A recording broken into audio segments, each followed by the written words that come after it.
Hello and welcome to another edition of Turned Out a Punk. I'm your host, Damian Abraham, and once again I'm bringing you a conversation with someone who grew up listening to punk, may or may not still be involved with punk, but had their life changed by the genre in a major way. And today on the show, very important guest today for me, probably for you, for most music that kind of comes out after a certain point that's featured on this podcast. You may know him from the band The Pixies. You may know him from the band The Catholics. You may know him as Black Francis, or you may know him as Frank Black. Today on the show, the legend. We'll call him Frank Black for our purposes, but you may know him by many different names, but you will know him better after you hear this episode. More on that in 1 second. But first, if you want to get in touch with me, head over to the email address, turnedoutapunkpodcast@gmail.com. That is run by my brother and show producer and guest booker extraordinaire. He's been trying to get Frank Black on the show for years, Tristan Abraham, and he will get the message to me. Thank you, Tristan, for all the hard work you do for this show. You can find me on Instagram at @LeftForDamian. There's a Turned Out a Punk page for Instagram, YouTube, Facebook, TikTok, and I think that's it. All those can be found at Turned Out a Punk on those platforms. If you want to support this show, tell all your friends about it. Let them all know that you enjoy this podcast where they have all sorts of guests talking about punk. You can also check out the band I play in. We are called Fucked Up. More information can be found at fuckedup.cc. We have a new 7-inch coming out on Sub Pop. We've got a show in Yellowknife coming up. We've got a show in Montreal, and then nothing. So see us there or see us nowhere for now. And that is that. All right, on to today's show. As I said off the top, you may know him from the Pixies. You may know him from the Catholics. You may know him from his incredible solo records, but you will know him better after this conversation because this is one of my favorite episodes I've ever gotten to do. Frank Black is here. And I don't get into it with Frank in this episode, but years and years ago, I interviewed the Pixies for my old TV show, The Wedge, and it didn't go so well. So I'm glad we have this sort of redemption moment because, man, I'm a huge fan of this guy. This guy, through his music, has informed so much of just my musical sensibilities. Growing up in a kind of a post-Pixies environment, the Pixies were, I don't want to overstate it, but they kind of were my Beatles, like in a lot of ways. Like they were just something that I grew up with. And as I talked to Frank, it's kind of hard for me to imagine a time before they existed sonically. I know there's tons of music that I listened to from before that, but it's just like they were that kind of impactful. Anyway, we get into it on the episode. I also, on a very personal level, had a huge impact when I got to meet Frank Black. We also talk about this on the episode years later when he was doing the Catholics and hung out with them over the course of the week-long run they did here in Toronto. And I don't want to say I got to know him, but hung out with him quite a bit. And that had a big impact on me as well growing up. So this is all to say that this one was an important episode for me to get to do. And it lives up to the hype for me. Oh my gosh. Speaking of living up to the hype, if you have not listened to the Pixies or Frank Black's solo record or the Catholics, what are you doing? Some of the greatest music ever made. Pixies, of course, are fairly legendary at this point. And I think Frank Black's solo records are pretty well established for people. He's doing we just actually wrapped up doing a tour for Teenager of the Year, which is a classic album. It's been reissued on double gold vinyl, which you can probably still find at a record store near you. But I think Frank's work in the Catholics is kind of still underrated. So check out those records if you can find them. I think they go for a pretty penny in the original CD forms on Sonic Onion. And there's a lot to get to in today's episode. I don't think I've got a lot of notes for you, so I'm not going to ramble on too much. The Pixies are going to be going on a massive, massive tour starting in the beginning of April. You unfortunately missed Frank's anniversary tour that he just did, but you will get a chance to see the Pixies all over the place. They're going to Europe. They're going across North America. They're doing shows with My Chemical Romance. They're out there. So if you have never seen the Pixies, rectify that. Go and see them today or when they come to your town. Because I don't think they're playing tonight. But starting in April. All right, that is it. I'm not going to ramble on anymore because this is a nice long one. Sit back, relax, and enjoy Frank Black on Turned Out a Punk. Frank, thank you so much for coming on the show. Sure thing, Damian. It's been a while. It's been a long time. And as I was telling you off air, we have some mutual friends that have told me that this is their most anticipated episode of this podcast ever. Oh, really? Wow. I'm not much of a podcast guy, nothing against them. I love that they exist, but I don't listen to a lot of podcasts, I guess, other than the ones that are kind of edited or tailored to the YouTube format. Very short and sweet, right? And, I admit it. I'm that guy. And but anyway, of course, the podcast coming up uh, for some years now. My association with podcasts, of course, is audio only, right? Something that you heard sort of with your radio hat on, right? Um, and so I guess these podcasts now that I know you're filming it, I listened to your podcast last night because my wife was kind enough to remind me that I had an interview this morning, a chat scheduled, and well, she said Kyle Kinane's got an appearance here on his show. Why don't you listen to that? And because she knows I'm a big Kyle Kinane fan, and I did my best to acclimatize myself to the podcast situation here. Well, as you can well imagine on this podcast, you and your music have come up quite a bit. But to me, you and your music are one of those things. Like I compare you only like bands like Devo, where it's hard to imagine a world before the Pixies existed in terms of music because it just shifted everything so much. In the same way, I think Devo did too, where there's just like a pre and post kind of way of looking at alternative music. Yeah, well, I appreciate that lofty comparison. I don't know if there's anything I mean, you could talk about the technical kind of things, the very specific things about the actual sounds and songwriting, I suppose, of Devo or Pixies or any band or whatever that sort of, according to some kind of like, I don't know, did a little bit of a reboot on stuff. I guess is the best way I can describe it. And of course, this isn't by design so much. I mean, I didn't say I've got a reboot culture here a little bit. It's, you know, okay, everybody, here I come. I'm gonna do a reboot. No, of course, you're just some young guy in a band trying to make it like all the other bands. And so years later, say, hey, you guys really did something.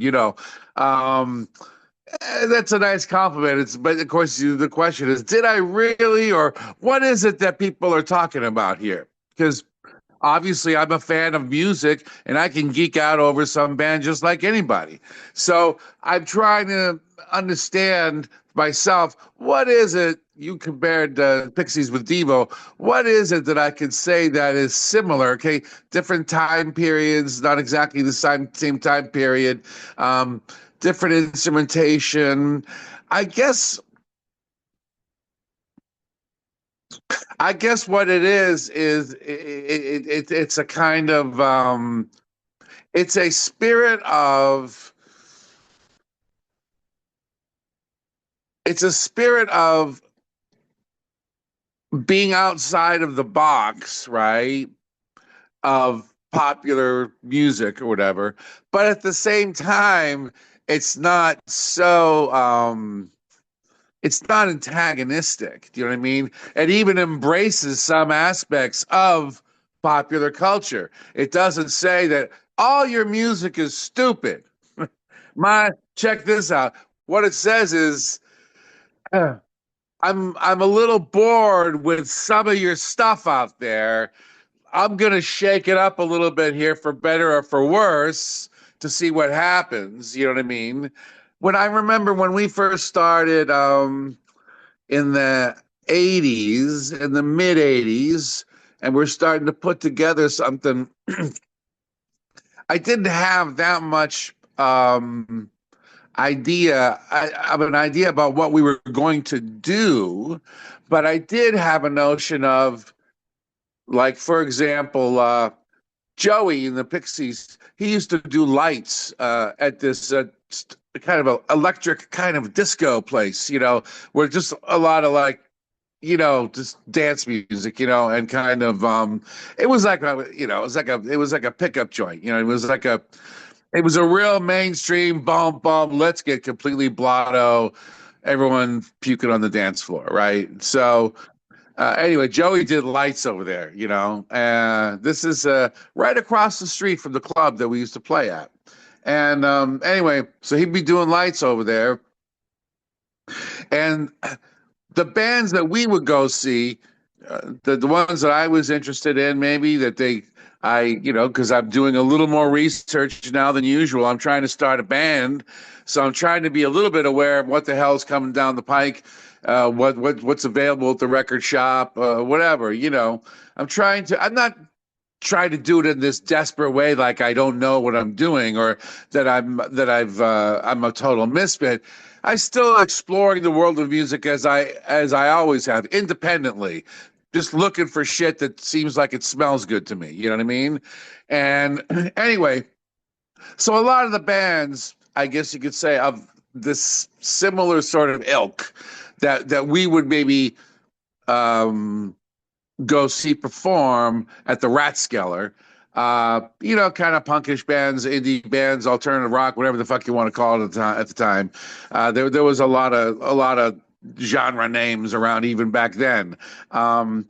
They would play there at the Rathskeller, but across the street at this dance place, sometimes I believe a more kind of hair band kind of band would play, like a sort of pop metal, sort of that kind of, late 70s, early 80s kind of thing, and that was still very much alive on MTV. And so I think observing that, I don't think that we had a particular hatred or distaste for, say, mainstream pop metal, right? But it definitely didn't represent in our record collections, right? It wasn't the kind of music that we consumed. It didn't interest us, right? And there was an awful lot of hair and kind of pretense or whatever, an awful lot of showbiz that frankly seemed kind of sticky, kind of Las Vegas-y or whatever at that point, even in the 1980s. The kind of what they were how they were trying to do their moves was a little bit, yeah, all right, whatever. This is a little bit hokey or something, like, no offense, guys, because I don't have any kind of look going on. I'm just some like dorky, chunky guy or whatever. You know what I mean? I don't got no fucking look. You guys got moves and looks and everything, but whatever. It's a little. So anyway, what are the Pixies? Well, we're definitely not those guys. We don't even look it. We can't play it. We're not even interested in that side of popular music. So we're not like that. And I think that is. There were plenty of bands that I liked that I thought, well, that's pretty cool, or that's pretty interesting, or even shit that I didn't understand, would come through. It was more compelling. I remember I used to go see this band, the Swans. Do you remember the Swans? Absolutely, yeah. And anyway, the period that I remember of them, and I don't really know their records, I know a bit about the arc of their career, was this kind of dirgy, slow stuff they would do, right? It was just like super, like, boom. It was like this, and he would kind of stand at the front of the stage just with his shirt off, just fucking glaring at everybody, right? And it was just like this. It was really like performance art. You know what I mean? It was like they were taking rock and roll music and they were like just deconstructing it to this like way the fuck out on the. And I didn't. It's not like I gave me goosebumps, you know what I mean? I didn't fucking love it, but I think I felt a little bit inspired, a little bit like, touche, it's fucking, that's minimalist, man. You cannot argue with that shit. That is some minimalist, deconstructed, like, arty shit, man. That's just like, and some people loved it and other people didn't understand it. I was kind of somewhere in the middle. But anyway, it's not like that we set out then to be like the Swans or any of the bands that we would go see, the Sonic Youths and all the bands I would go see that were out touring. There was this one Australian punk band. I just thought of them the other day. They were called the Cosmic Psychos? no, I think it was the something Rifles. There's a Oh, Celibate Celibate Rifles. Rifles. Absolutely. Crazy good band. Every fucking 6 months they come around in their van and their ratty little black outfits and their black hair. They had this kind of motorcycle gang kind of slightly gothy look, right? Kind of goth punk kind of look. That was my memory of it anyway. And they never drew huge amounts of people, you know what I mean? But they came enough and I was there at the shows that I went like, okay, I don't know where the fuck these guys are from. They're like from Australia or somewhere. They're in their van and they're doing their thing. They're fucking doing it. Like, I got nothing to say. You know what I mean? It's just like, I can love them, I can not love them, whatever, but they're fucking doing it. And I'm going to do it. So all those bands that we maybe didn't understand, even some of them, there were plenty that I did understand. I don't mean to single out but I wanted to make the point that it isn't just the bands that I absolutely loved and understood, but it was all the other bands that maybe I didn't quite have the vocabulary or the attention span or whatever. Maybe I did not even understand them, but there was something about what they were doing that was compelling. And I knew that they were out there on the road doing it. And so, thank you, darling. My wife just brought me another cup of coffee. It was a. She's going to try to help me finish my sentences down. Okay. We need a continuity person. That is very helpful. Please. Yeah. Anyway, she see now she's messed me up. You see now I can't even. She does this to We me. were talking about Celibate Rifles just doing it, like going out there and doing it. Jay's one of those guys that was doing it early on before I actually started the band. We were talking about having a band, me and Joey, but Jay, who lives right down the street from me, he went to college here, and I somehow became aware of him. I think because we shared a roommate at one point. Like, I knew someone that I went to high school with, that I roomed with for a semester, and then he ended up rooming with him, and that's how I met him. And anyway, but Jay was, I didn't understand what he was doing exactly, but I knew he had a band, and I knew he put out singles. And I remember I went to go see him when he was still called Dinosaur. It was before they were called Dinosaur Jr. He went and opened up for Jason and the Scorchers, right? Jason and the Scorchers, who were pretty good. They were, I wasn't so into cow punk kind of stuff so much, but I think that some of the cowpunky stuff, I think when it was good, it was good. And I have to refresh myself on Jason Scorchers. I have no memory of exactly their repertoire or anything like that. But they were the headliner. But the reason I went to the show was like Jay was opening up. And so anyway, like, I didn't know Jay that well, enough to say hello to him in the hall, which is probably all you're going to get anyway, if you're lucky. So anyway, I found him really inspiring, you know what I mean? Because he was doing it. I didn't know what he was doing, but it wasn't the usual bullshit song and dance that it was unto itself. It was unto its own. It wasn't way asking for permission from anybody. Do you know what I mean? And I think that aspect of not asking permission. So talking about Devo, for example, it's like, it's outside the box, but it's not antagonistic so much, and it's not, it's a little bit friendlier than that. But anyway, you just do it. You don't ask permission, Well, like, not to beat the Devo point to death, because I really do think the other thing that puts you guys kind of in common is that you're both bands without countries. Like, you're both taking a completely different approach. Like you're saying, like you're pulling from completely disparate sources and trying to make something completely unique. So you're not trying to fit into a scene. Like you're not trying to be a hardcore band or a Boston rock band or this, that, or the other thing.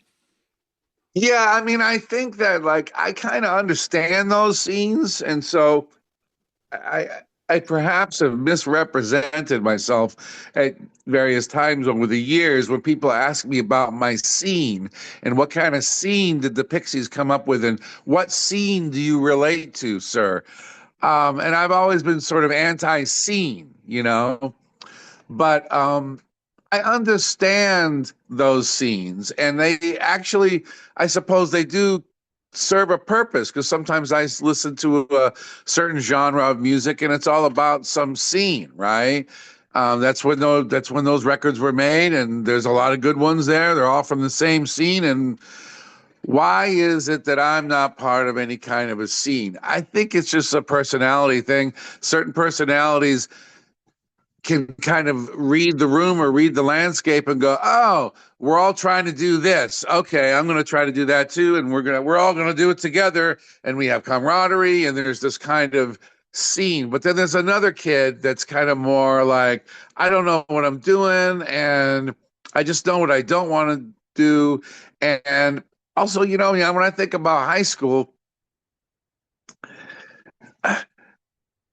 junior high school and high school, I think about the way that people listen to music. That's where I realize it's like, oh, there's kind of like two music fans. There's the music fans that are passive, and they go to see Journey or whatever who came through last night, and the next morning they're there with all their, all the babes are there and all the dudes are there, all the good looking guys and girls, with their fucking Journey shirts on. Yeah, man, we're so awesome. Anyway, so obviously I wasn't into Journey. I'd have a lot, all the stuff, of course, that I didn't like when I was young, I end up kind of liking when I'm older. You start to be able to understand the context of whence it came and all that, But anyway, so Journey would have been, I'm picking on them because they would have been a popular band, Wheel in the Sky era, right? And when I was in high school and late 70s and that area. So all those kids, the popular kids, but the kids that I hung out with, which was a much smaller group of kids. In fact, it was about 5 or 6 kids. And we weren't even friends. I don't even think we trusted each other.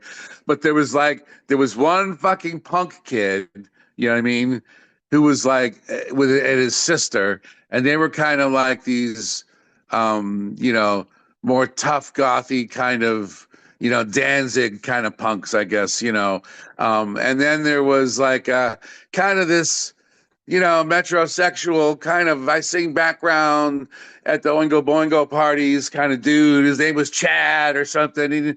He was, he was more into the British new wave romantic, whatever shit he was into, but he was definitely not with the goofy crowd with the Journey shirts.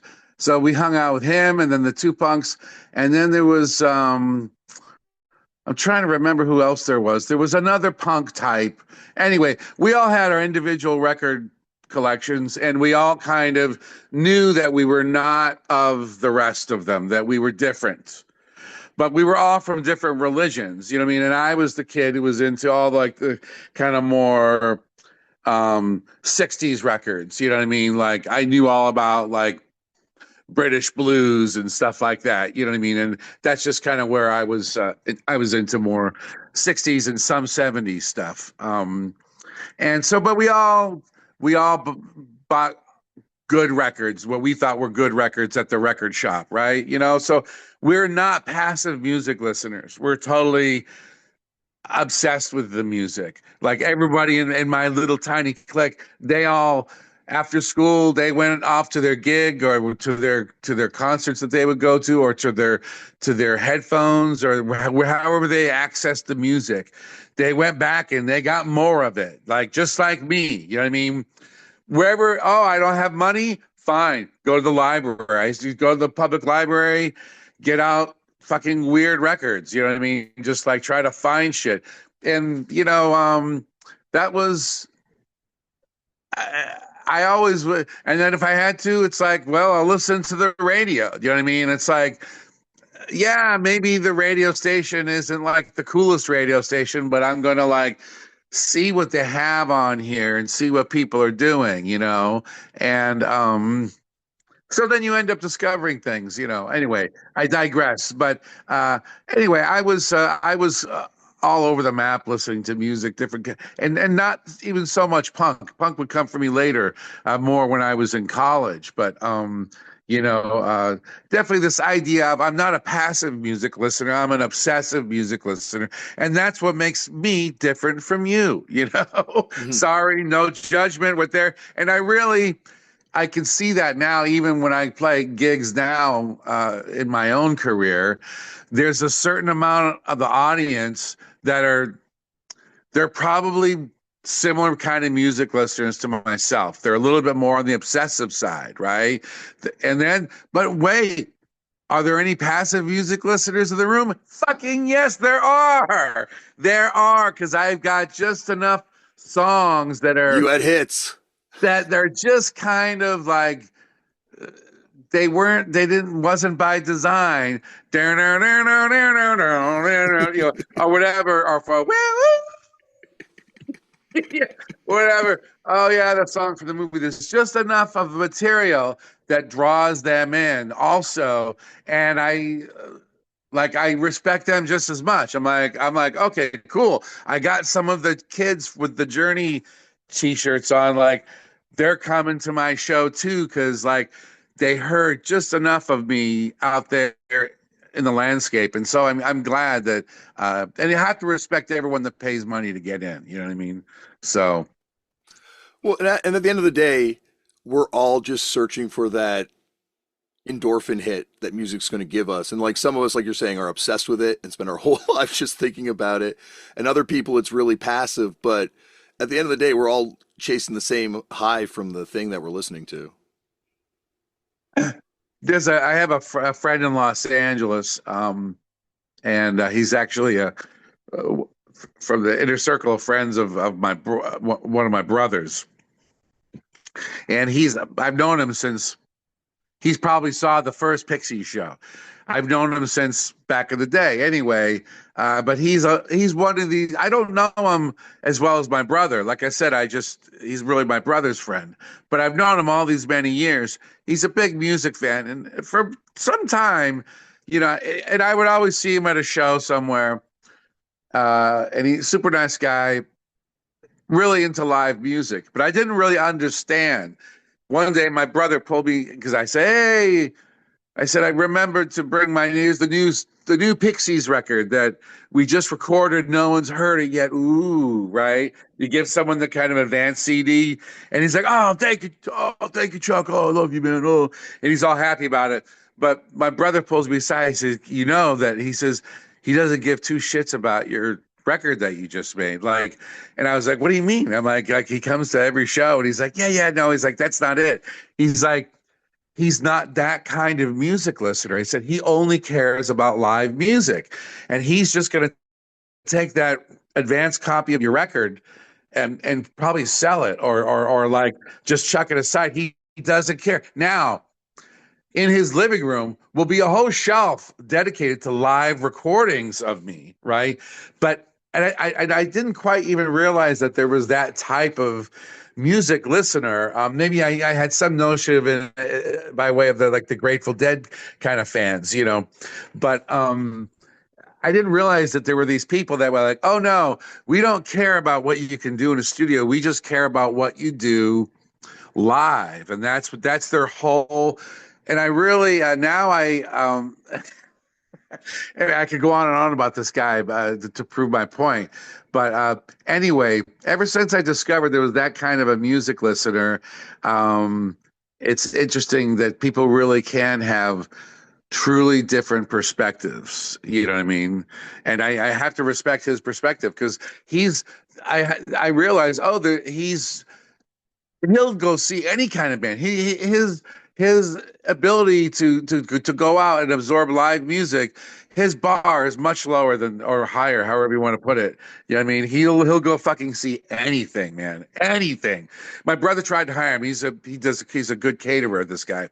My brother tried to hire him for his roast beef sandwich shop, and he's like, I can't get these kids. They don't know how to fucking work. Could you come back and just for the summer, man? I'll pay you fucking whatever you want, man. Just come help me out of this jam. And he's like, I can't. And he says, I'm going to these shows, that I already got tickets for them and everything. And my brother goes, oh, because my brother goes to a lot of shows too. They go to, they'll see everything, the whole range, but maybe my brother thinks, oh, you gonna go see Bob Dylan or something? Or like, what's going on with you can't come and make 4 times your wage for the summer to help out your old pal. What do you got going on? It's like, oh, and it's like live, it's like local bands playing live free shows at the fucking Ferris wheel in Santa Monica. You know what I mean? It's like the most like, huh? You mean the Fish cover band you're gonna go see? Like, like, you know, but it's like, yeah, he's like planning like months in advance, like I'm gonna go to this and then I'm gonna go to that and I'm gonna go to that. And I realize, he's like some kind of he understand. I don't know what it is he understands about live music, but he sees something and he understands something that I quite don't. I think that there's probably something that I'm missing out on. I'm sure I understand plenty of what's going on, but not to the level that he does. And I don't know even figured out what it is, but there's some purity thing that he's tuned into. Some, it's as hokey as that. It's some purity of humanity kind of thing that he's tuned into. And he doesn't have time for all the other bullshit. You know what I mean? He's just like, nah, boring. Well, and I've only been playing shows for, I don't know, I guess a long time now, 30 years now, but I find my experience going to concerts has changed so much ever since I started playing music professionally, because it becomes like a workspace. Like you're saying, everyone's perspective on this thing is so different. Like, I don't know if you feel the same way. Every time I go to a show, I get, even if I'm excited to see the band, I get like a nervous thing like, oh shit, I'm late for work. Right. Yeah. If there's a kind of I do miss that about being younger because I don't go to so many shows now, and it's mostly because like a lot of musicians, I'm kind of a volume addict, and we're not that loud, especially because we got in-ear monitors now, and God knows how low the volumes are of those amps. That's why we don't do sound checks or anything. We won't show up.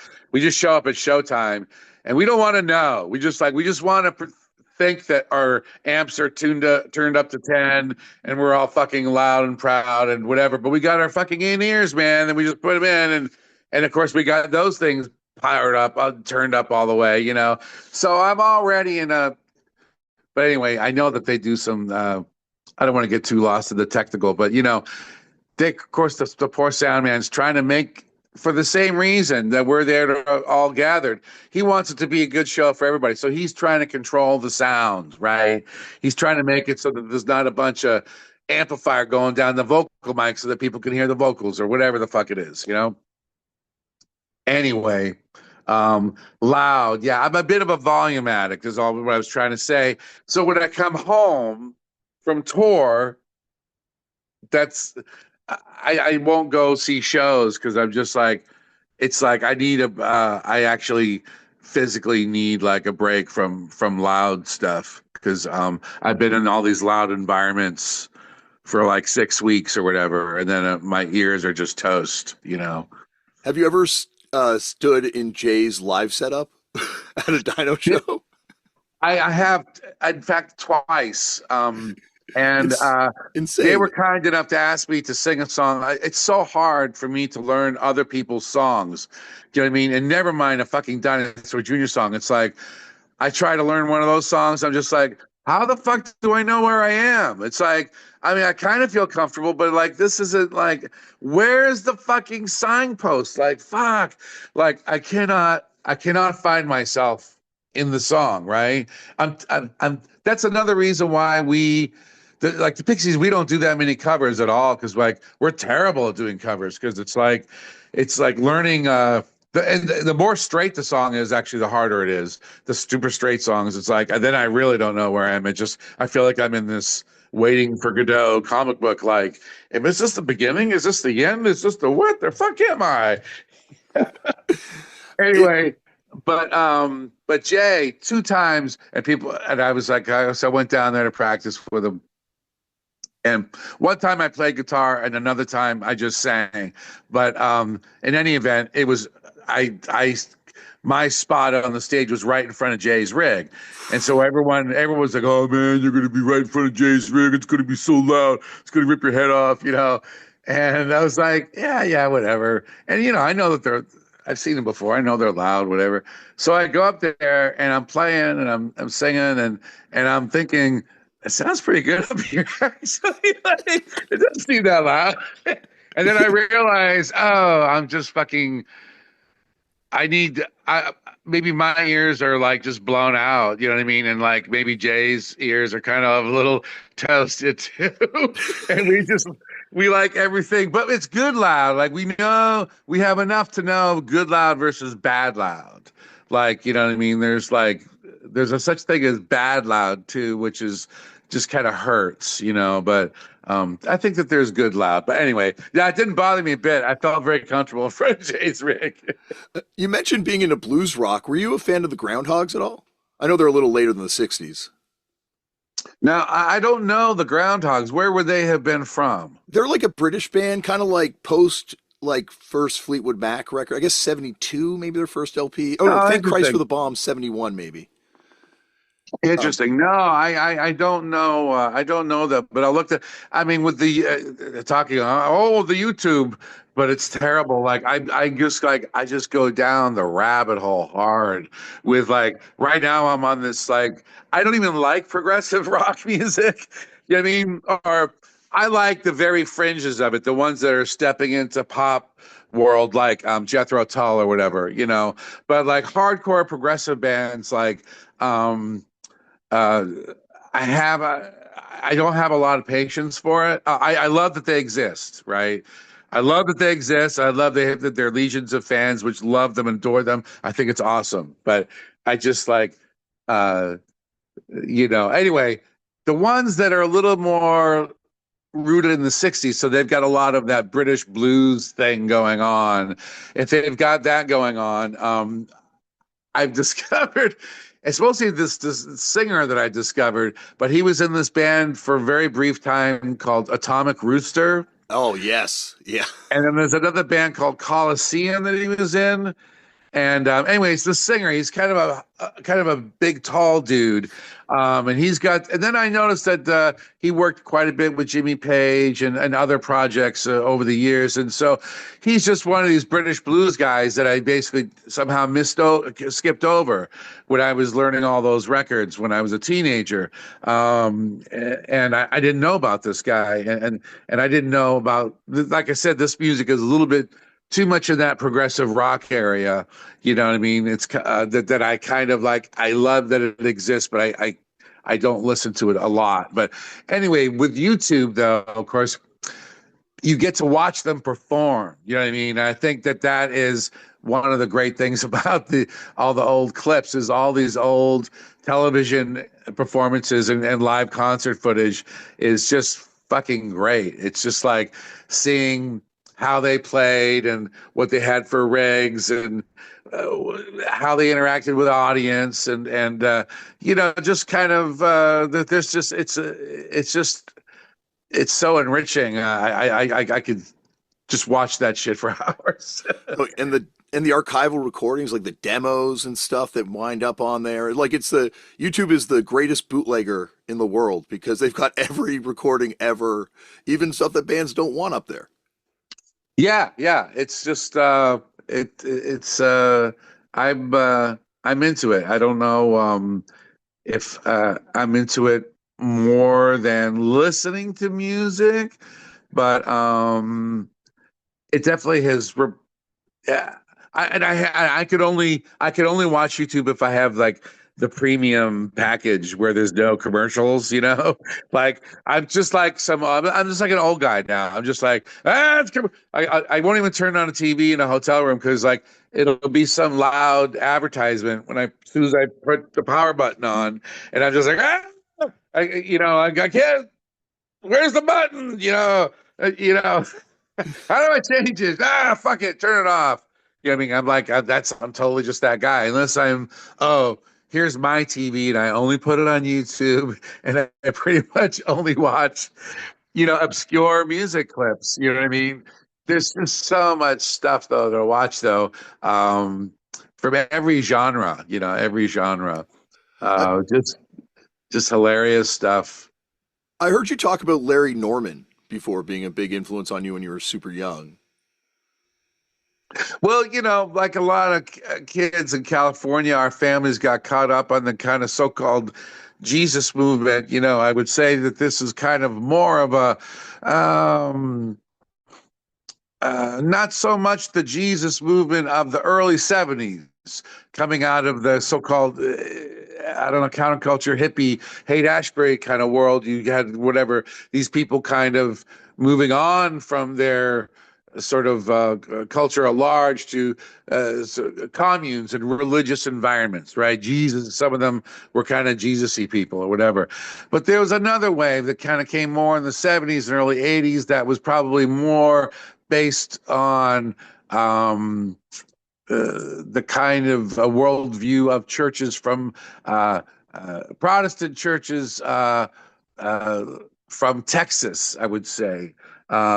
I'm trying to think of the name of one of the ones that's really big. And I can't think of it. But anyway, that Pentecostal, basically, and a lot of that caught up with the very California kind of prosperity kind of movement, if you will. Oh, not only are we going to be for Jesus, but like we're gonna make $1 million.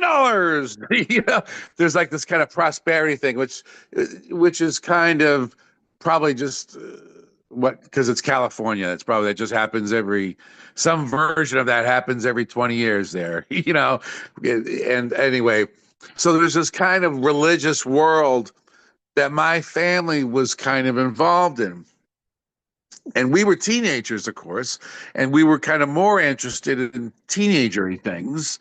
Um, but anyway, we were pretty chill dudes. We were still living in LA and riding around on our skateboards and everything and doing all that stuff and listening to music and going to concerts. And anyway, I discovered there was a religious bookstore that had a music store attached to it. And they sold guitars there and they sold records. And so I went down there. I worked at the drugstore next door, and I bought a guitar from them. And when I had some money saved up, and somehow I was talking to the clerk. Somehow I discovered this guy Larry Norman, who had a bunch of his records at this kind of religious bookshop, and he was this long-haired dude, kind of looked like he was from like a kind of a Hell's Angels kind of a look, but cleaner than that, kind of but leather jacket, it looked like he was in like Sweet or something like that, you know. And anyway, so I was like, oh, who's this guy? And I started to listen to some of his records, and some of them were kind of lo-fi, and some of them were for kind of full productions. But anyway, they were kind of all over the map, production-wise. But anyway, I discovered there was a circuit that he performed on, this kind of religious folky circuit. Sometimes they performed at churches, sometimes it was just like a space somewhere. But anyway, so I started going to see him in concert, and he was very good at what he did. He was good at kind of talking in between songs, and it's just him and a guitar, him and a nylon string guitar, and he would play the songs that he was known for, the kind of thing. But he had a lot of shtick and a lot of like jokes that he had. He was. I realize now what a seasoned kind of performer he was. That he just, probably performed with the Flu 80 times in his life. You know what I mean? You know, I got to know him later in life through his brother, who was kind of hanging around with a lot of these Guns N' Roses people. They because Really? they had a lot of auxiliary people that were kind of just jamming away in some fucking shitty apartment somewhere in North Hollywood, and you know what I mean. And so for a little room and board and a little per diem in your pocket, you jam out with some dudes, and maybe you won't get credit for it, but maybe one of your riffs will end up on a on a record, right? It's that kind of thing. I've never really experimented with that kind of world, but I get it. I apparently I don't know if there are other bands that do that, but I've heard of a couple bands doing it. But anyway, my friend was involved with all these kind of peripheral Guns N' Roses people, and this is years ago. So this is not this is like in the late '80s, and so he had heard that the guy from the Pixies was a fan of his brother, so he brought his brother to the gig, and we met and everything. And I got to know him for like the last, 20 years of his life, I suppose. And anyway, really interesting guy, just like because he's in that religious world, but he's not really accepted by the mainstream gospel people. He's a little too weird, So it's definitely more fringe. And so he kind of had and he's from the 60s, so he kind of had his foot in both worlds. He had a couple of records out on Capitol Records, I think. He's in one garage band, though, called People. Not really a garage band, but they had this song called I Love You. I love you. I love, and I don't know what to say. It's Oh, like this wow. it's kind of an R&B pop song, but it definitely got a lot of like naive American garage band charm, the way that they played it, wasn't quite the blue-eyed soul that they were trying to make it to be, but it's got this kind of grit to it. Anyway, it's good. It's a good thing. But anyway, so he's had this kind of weird career, and he's like been poisoned in Russia and all kinds of crazy shit, and just like, oh, I whatever, didn't, it was whatever, just every continent, you know what I mean, just the weirdest, craziest touring that anyone has ever done, anyway, a different world than what I occupy, certainly. But anyway, yeah, he was an interesting guy, and there's still one song that I do by him called 666, and it's a song about the Antichrist, and it's a kind of a slightly poetic sounding folk song. It kind of has a poetic kind of attitude or something in its choice of words, but they're good words, really good lyrics, scary words, and I have it committed to memory. So like I sang it the other night because we were having some technical difficulty, but we were already all on stage, you know what I mean? So we're all just standing there going, sorry, technical difficulty, and I don't got no jokes, and I don't know what to do in the midst of the war. And I just started doing the 666 a cappella, and anyway, it's a great song, and it's poetic enough that you don't have to buy into the kind of the Christian dogma or whatever, and you can just kind of read the song, the poem, from its emotional kind of texture and psychological texture, and apply it to any shit that's going on, certainly what's going on in the world right now. I just, every time I do that song out of the blue, it's like, it's got, the song has some kind of gravitas. It seems like you're commenting on something, even if you're not quite sure what you're commenting on. Every time I do the song, it's like, I'm commenting on something, aren't I? And like the audience is like, you're commenting on something, aren't you? You know what I mean? There's this kind of feeling like, and none of us know exactly what we're commenting. Well, is it politics or is it something else? Is it whatever? It doesn't quite, it's not on the nose. Do you know what I mean? But it definitely, I guess that's why religious texts can be powerful in pop music and popular music. And I get asked about that a little bit because I used to use it liberally in the early Pixies recordings because I had just enough of it floating around in my head from my Bible school days. You know what I mean? So I knew enough of that shit that I could just throw it in there. And it's like, it's not that big of a deal. I mean, people are like, ooh, what's that all about? But it's like, I don't know. You ever listen to a Bob Dylan song? It's like, I'm kind of just like aping that, aren't I? Really? Kind of. I'm deciding that that is a valid part of the palette. You know what I mean? And of course, if you listen to Leonard Cohen or any kind of all kinds of singers, they're going to draw from that, and it's like it becomes so iconic that it steps outside of the religious framework from whence it came. You know what I mean? And it just becomes a mantra. It sort of alludes to something. Do we what? To not necessarily to some specific religion that you believe in, but just the aura of it. It's like, oh, maybe there is some truth in this. It's not the specifics of the story. Don't get too hung up on that. But whatever, this particular vibration, like someone felt that vibration a long time ago, and they said, "There's a bad day coming." Or whatever that vibration is. And now we are, we're repeating it. And we can say, oh, that's just some old ridiculous religious story. It's like, yeah, I know it is. I get that. But there's something about it that when we hear it now and we hear it outside of its religious framework, it still has some kind of power, right?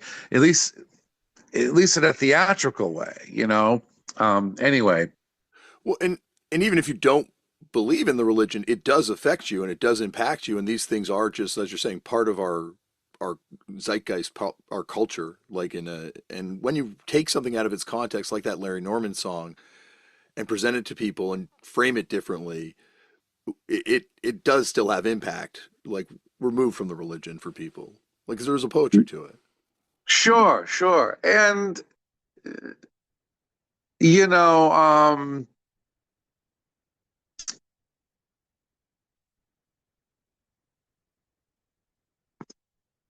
I guess what it is the difference between, so,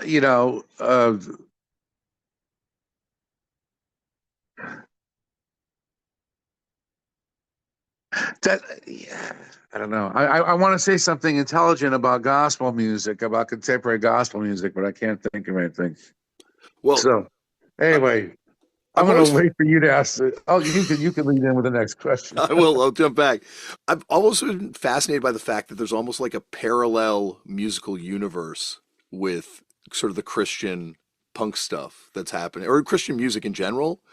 But at the same time, there's punk. There's also like this Christian punk scene that's popping up in California too. I think with like bands like the Lifesavers and Refuge Records put out a lot of these bands around that time. Like there was like a almost like a separate scene that's kind of happening. And I've never been.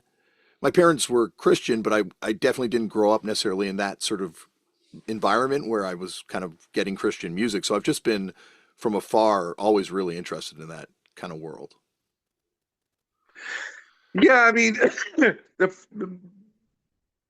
the biggest problem for me is not the I mean, hell, even the Velvet Underground has done religious songs. You know what I mean? It's not even the fact that they're doing religious music. I think what it is, and I can say this as a someone that is formerly from that world, um, is that there's of course, there's the proselytizing aspect of it, which I suppose most of us we feel intimidated, offended, turned off, whatever. There's that once we realize, oh, there's a process, like, when you listen to, you know, um, I don't know, Son House, you know what I mean? For God's sakes, who I think has some preacher credentials, I believe, for part of his life. Even when you listen to Son House and he's singing, Tell me who's that riding John the Revelator? Ooh. Even he's doing a totally religious song, and he's probably a kind of a religious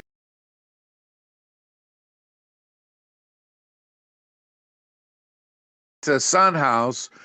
I don't feel like I'm being proselytized to. Do you see what I'm saying? I I feel like I may be getting into some other dude's mantra, and this is one of his mantras, and it sounds good. It's like a good blues song or whatever, a good gospel song, and he includes it in his repertoire for whatever the reason. He does the song, right? Because people like it. I don't know. That's usually why people do a song. It's because other people like it. Yeah, they respond to it. It's They it's when you respond to it. it's when you start doing the songs that you know the audience is going to hate. That's when you're really in deep. Right. But yeah, but so any music that feels like it's proselytizing, it's like I can't. It kind of um, hey, this I'm being very judgmental here, very judgmental, but just from a music geek's fan point of view, as soon as it's actually proselytizing, I'm the expression is a little bit invalidated. It's like the air just went out of the balloon. It just went, and it's only half as powerful as it was. If it can ascend proselytizing and be unto itself and be its own mantra, its own this is my blues or whatever. You know what I mean? This is just a thing that I'm hanging on to because it's all I know. All I remember is this ritual. If there's something about it that has some fucking humility, I suppose, uh, we tend to relate to it a lot better. I think as soon as it proselytizes, there's something about that does that feels like so. Whoa, whoa, whoa, whoa! Is this like a war or something, or like is it? You know, Um, that was the last time that I personally dealt with these people. I remember I went off to college, and I wasn't particularly religious in high school so much, but anyway, I knew some of these people, and I went off to college, and I bumped into a couple of so-called Christian people, and they invited me to their Wednesday evening gathering or whatever in one of the dormitories. I went, yeah, sure, I'll go.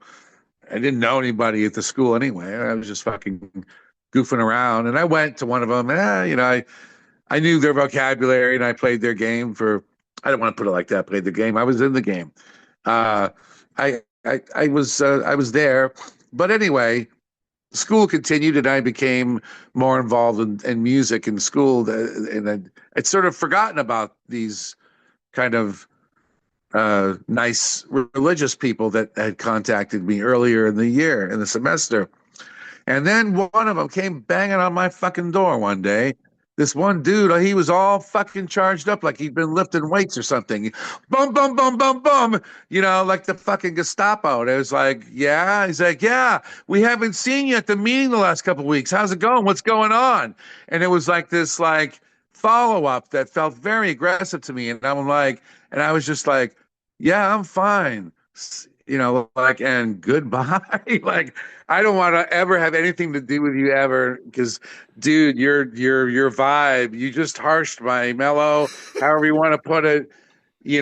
Dude, you are just wow. Your whole body posture, everything. It's like I don't relate to this at all. This is not what I'm into. So that was and then I was like, oh, okay, yeah, I don't really want to be around any of those kind of people, but I am a lot more tolerant of those kinds of people. Like, of course, people in the cliques that I run in as an alternative rock musician, of course, a lot of my comrades have zero tolerance, right, for any kind of red, white, and blue Jesus Americana shit, right? They just are like, whoa, that's the evil, right? And they're right sometimes, but but anyway, in general, I guess people that are conservative religious people, whatever they are, Muslim, Buddhist, Christian, uh, uh, you know, uh, Jewish, whatever.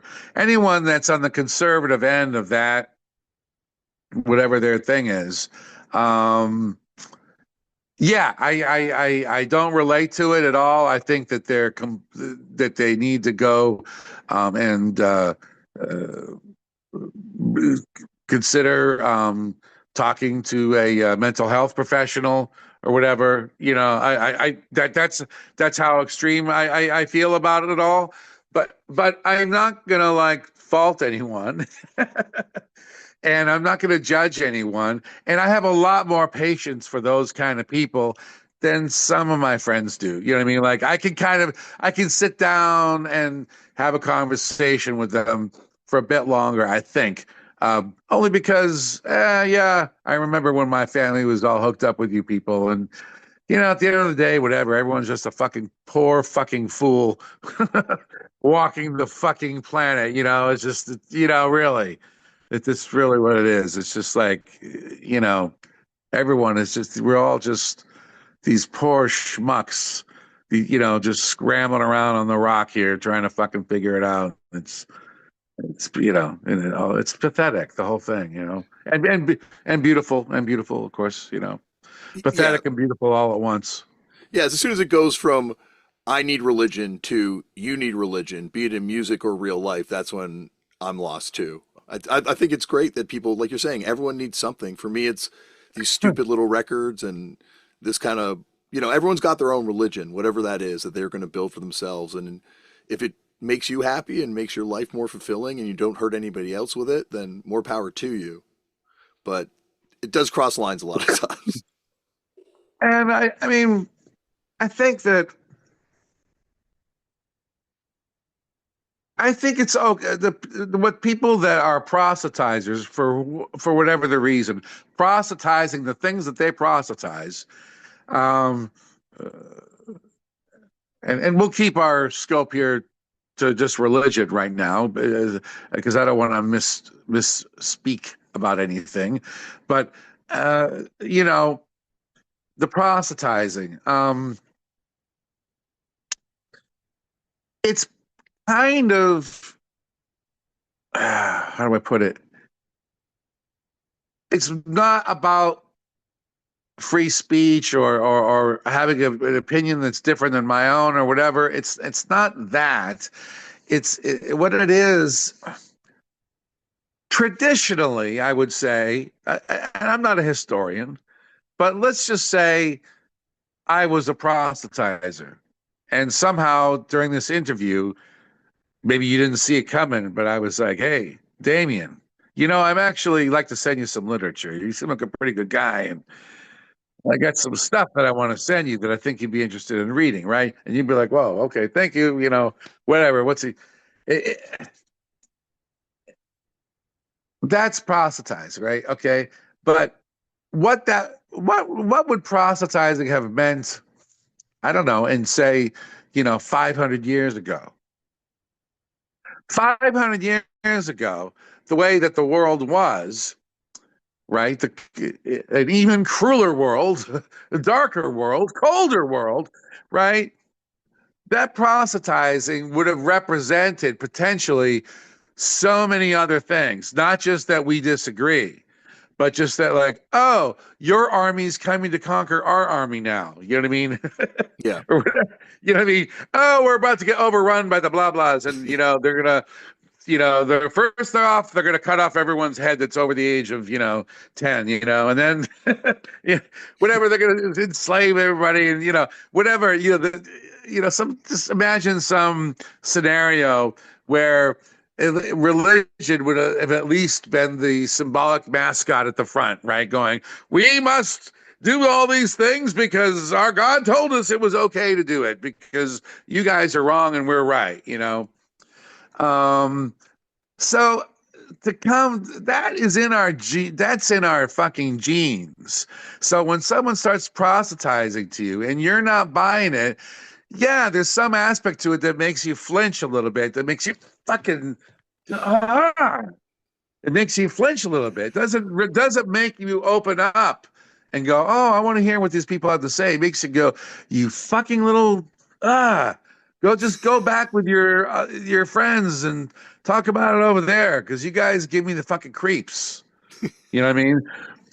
They have to realize that, like, you know, the history of proselytizing is a dark one, I think, and it's perfectly normal for us non-believers or whatever to kind of go like, man, shut the fuck up, because like I don't want to hear your proselytizing.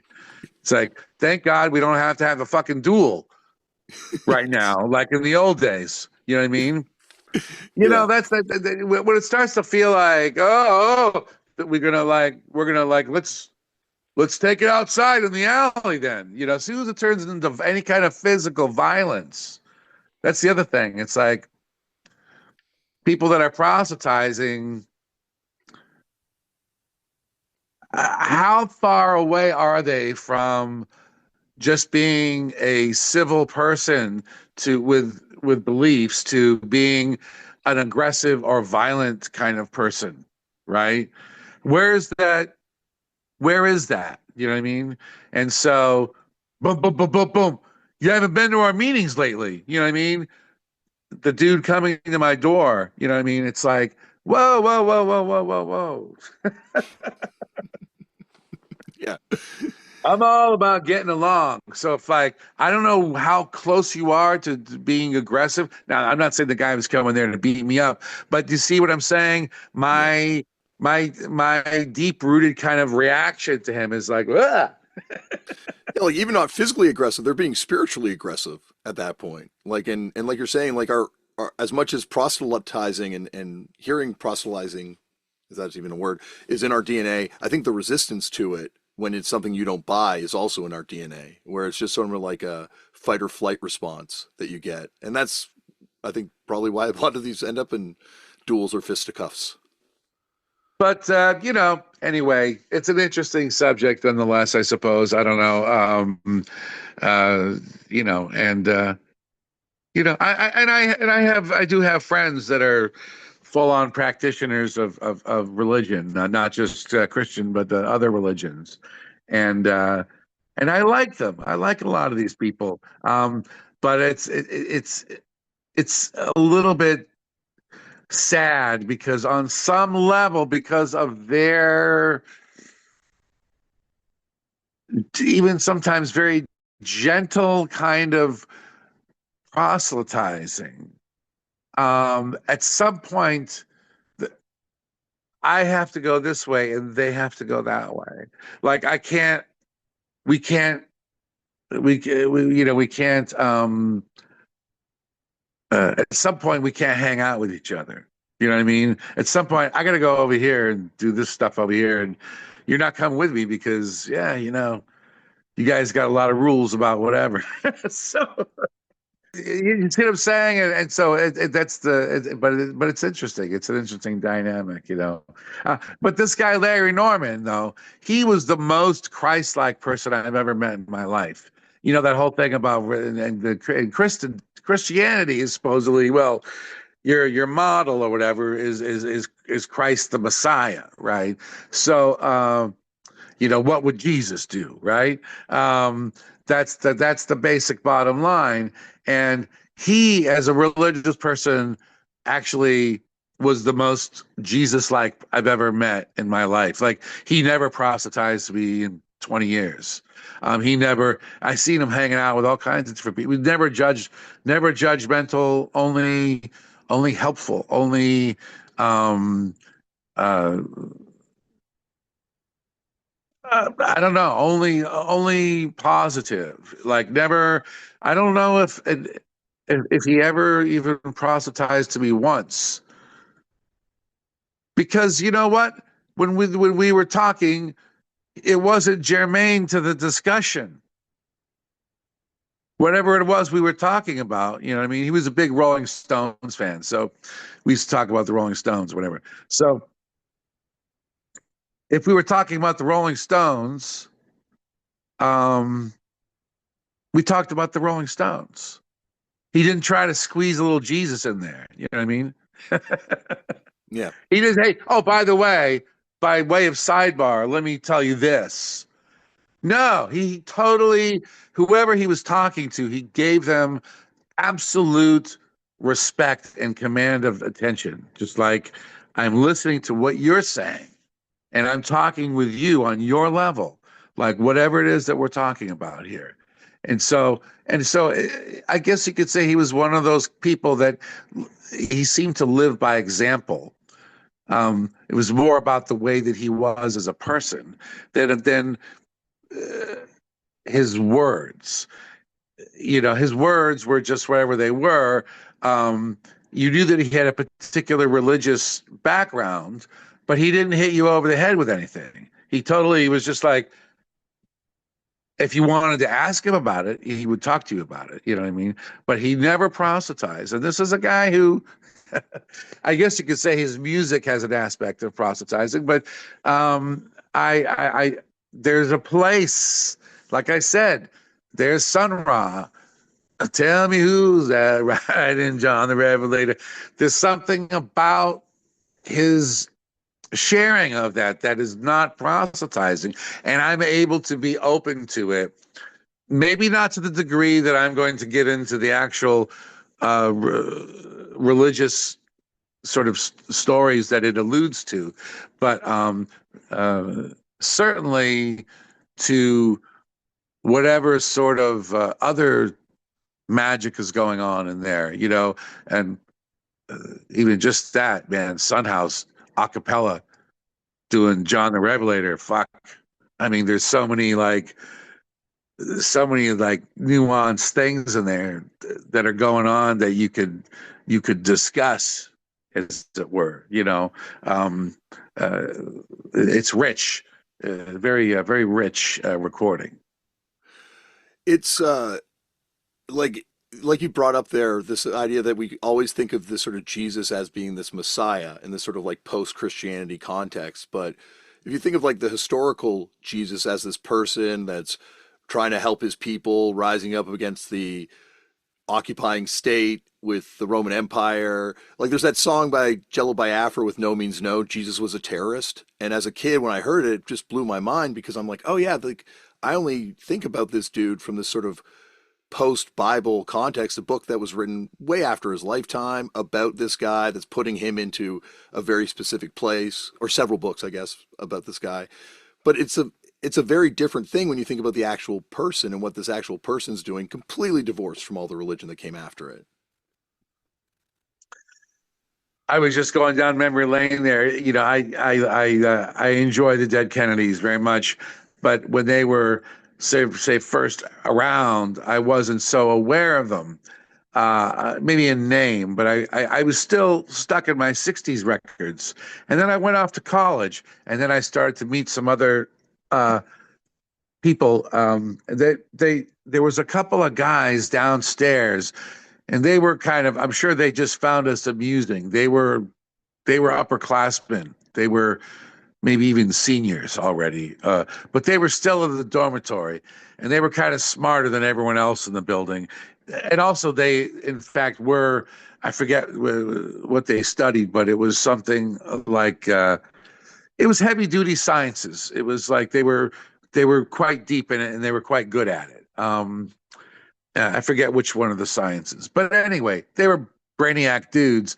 But when they were hanging out at their suite, standing around in their hallway listening to records or whatever, I remember they listened to the Dead Kennedys. That was their thing, and they were just like, "Yeah, man, this is what we listened to." And I didn't know the Dead Kennedys at that time, but I. I would find them again later down the road, but I wish I would have gleaned on to the Dead Kennedys sooner, But I think at that time I was into up tempo, but I was more into again side, not quite punk, not new wave, whatever, but from that era, I was a little more enamored of things like the early records of Elvis Costello, um, and maybe the Jam, and maybe uh, I've heard you reference the uh, Dam before. the Damned. Yeah, my girlfriend, my first big love, she got me into the Damned. Certainly Iggy Pop, um, uh, but not pure punk, as it were. Because what is punk after all? I don't know. I mean, uh, my favorite punk song of all time has about a fucking million guitar solos in it. And it's got the song's about fucking 5 minutes long. It's like so not punk. What song? But Stranded by the Saints, That's the original punk song. Oh man, it's like fucking 76 or whatever, 77. It's like 74, they're I think, even 75. I oh think. fucking it's so good, but I love they're just like because they know they got a good thing going. There's like three kind of like hooky kind of moments in the different song parts of the song, and they just transition between them all, and they know it's a good ride. They go, well, let's do it again, and they just keep playing those parts over and over again. They just ride it out because it's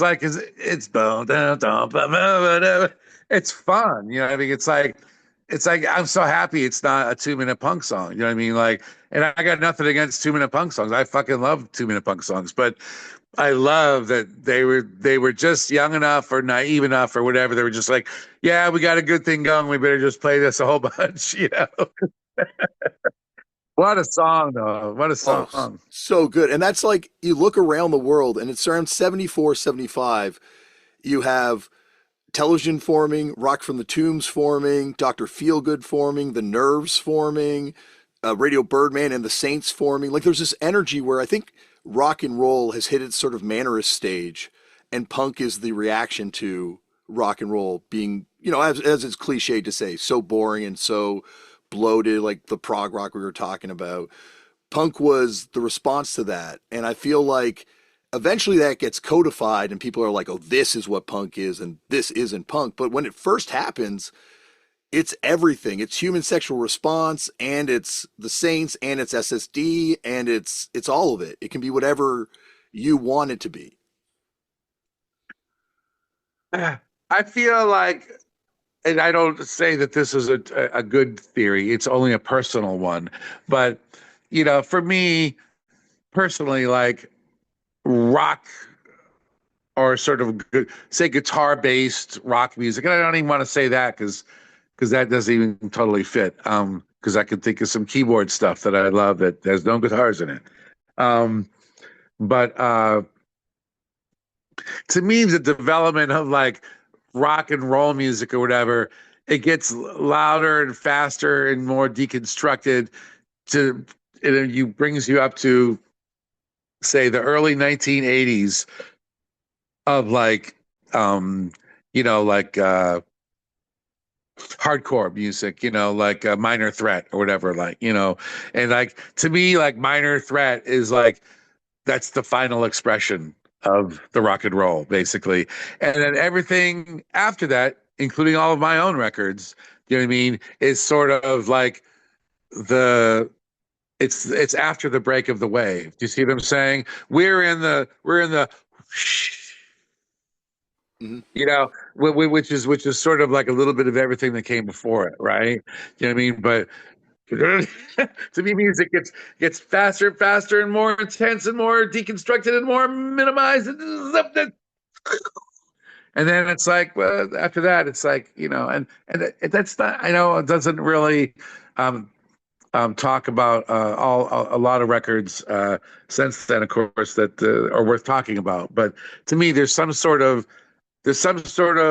crescendo there that breaks, and then after that is kind of a potpourri of and what's wrong with that? Actually, there's nothing wrong with potpourri or what's the word? Homage, or those kinds of things. I think. Uh, It all depends on what you do with it. You know what I mean? Because you know, it all depends on what you do with it. There's no rules. Um, yeah, I've lost my train of thought, of course, but uh, music is an interesting thing, and I'm a lot less critical of it than I used to be. I think, especially shit that I don't like. Um, because at the end of the day, compared to a lot of other evil shit, hey, knock yourself out. You're fucking making records, whatever. Whatever it sounds like it came out of a can, or whatever it's manufactured, or it's dumbed down, or whatever the fuck it is. Whatever. It's some music for somebody to tap along to dance along to listen to whatever. It doesn't seem like you're like hurting anyone. You know what I mean? So like I'm all for it. Whatever. Good luck with your journey. It's kind of like it's like a shitty coffee shop art, right? You go in Yeah. there and it's like, who the fuck does this guy think he is trying to eat $500 for your shitty fucking black and white photograph, which is just like fucking just amateur looking and just, you fucking kidding me? You know what I mean? That would be like a more younger man attitude that I would have had. Who the fuck do you think you are? This is bullshit. Oh my God, you're so full of yourself. Now I'm just like, you know what? Yes, this guy probably is got a ways to go before he's a good photographer. And yeah, I don't think anyone's gonna pay $500 for that, but he's excited. He's got a show down at the coffee shop. They let him put up his pictures and whatever. He'll learn whatever he's going to learn from this experience and whatever. I'd rather have his shitty art up there than a lot of things, right? At least that represents the sort of the sound of one lost soul in the universe or whatever. There's something poetic that's kind of cool about to kind of to think about when you're having your double espresso, as opposed to a lot of oh, it used to drive me fucking nuts is you go to the fucking coffee shop, right? Wherever in the world, and I mean like the chain coffee shops, right? The chain coffee, every once in a while, it's like, okay, I don't really want to go to the chain coffee shop, but the chain coffee shop in this neighborhood, a lot of ones in the UK, there was a while there that there was this one chain. I think they're American actually, but they called what they called Cafe Nero, right? Mm. You could get a pretty good double espresso. And you could even ask for a ristretto, like really fucking short, just like I just want to have like the pure coffee bean syrup just to ladle over my tongue for a moment. That's all I want. Yeah. Really, you can, and it was pretty good espresso. Like it was fine. And then you could get whatever, some crappy sandwich if you wanted to eat or something. Anyway, so that's where we would end up. And the Pixies, I remember this is when Kim Deal was last in the band, and it was right before she left. But we would all hang out at this one Cafe Nero. And it was sort of not the beginning of the smartphone, but it was, so this is like 2013 or something like that. So the smartphones just started to get pretty good with the cameras and everything. So we started to goof around with our cameras a lot. And so we'd be down in the coffee shop and they have all these, they still have it at Cafe Nero around all of them. Black and white photography of the old country, right? Yeah. Of old Italian dudes sitting around in the villa, sipping their coffee, right? In some, anonymous village in Italy, right? Circa 1940 or whatever, just some coffee, Italy, coffee. It's sort of like all of these kind of reminders. Like we all know why we're here. We're all here to get a cup of coffee. Like, and most of us we might even know that the Italians are the ones that invented espresso and a cappuccino or whatever, and et cetera. It's like, but this art that you're putting all around me, like I know that I'm not in a fucking villa in Italy. You know what I mean? And it's like, so I know that I'm just in some building and this is just wallpaper, but you're reminding me here, like just everywhere I look, you're reminding me like as if I'm from another planet. This is the coffee ritual thing. This is where they drink the coffee from Italy, coffee, Italy, coffee. And it's just anyway, what they don't have any shitty.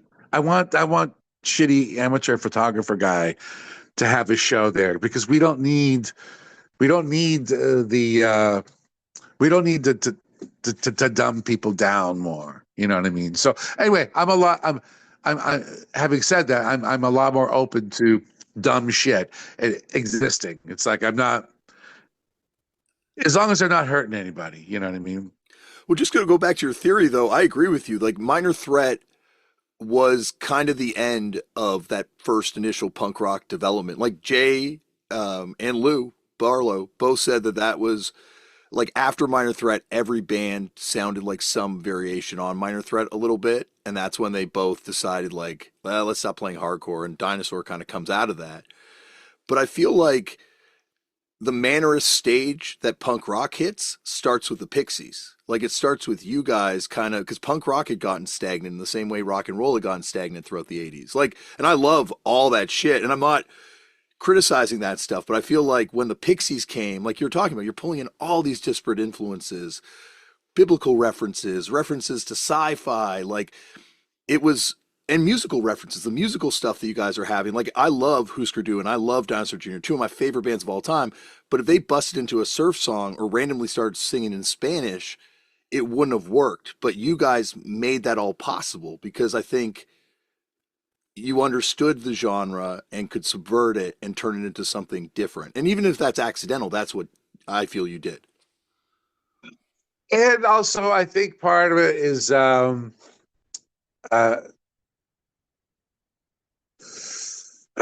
naivete. There's some naivete, and it, you know, some of the people, like you talk about, Husker Du and Dinosaur Jr. They already had embraced a certain amount of music in a deep sort of way that even their earliest expressions are quite noble. You know what I mean? They're great. You know what I mean? And so, but I think my schooling and with the Pixies, I don't know if it's like I don't want to say it was more shallow, but maybe we just didn't all know all of the cool stuff that like any cool stuff that I knew when I first started the band would have been way pre-punk and everything, and so anything more post-punk or punk, I would have only recently discovered and discovered very quickly, and thank you very much. I enjoyed that, and now I'm off to do my own thing. You see what I'm saying? So it wasn't like I sat around for years absorbing Husker Du or the Violent Femmes or whatever. It wasn't like I was just like, oh, cool, more cool records, very good, interesting. I get it, and I love them, and I'm off, to do my own thing. So my my potpourri or whatever has a little bit of innocence to it. You know what I mean? And so it doesn't sound. So I don't know. I think I get away with it, Well, or and something. when I think there's like an honesty to it, and it goes back, I guess, to also like that band without a country thing that I was awkwardly kind of fumbling with earlier, where because you guys didn't necessarily come from the Western Mass hardcore scene like Dinosaur Jr. Or the Minneapolis punk scene like Husker Du, because you guys were coming to it from a free place in a lot of ways. You didn't have the rules attached to stuff, I think, as well. And so you were kind of free, or maybe not on a conscious level, but to me, as someone looking at it after the fact, like I think you guys were freer to kind of experiment with things that if you had been from a scene, you would have been loaded down with all the rules that scenes require you to adhere to.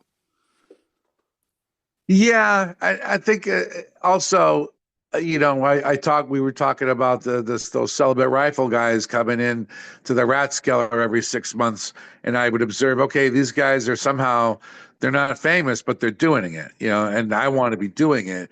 And so we became very aware of these people that were on the circuit as opposed to local bands that were like, hey, we're playing Friday night, we rule.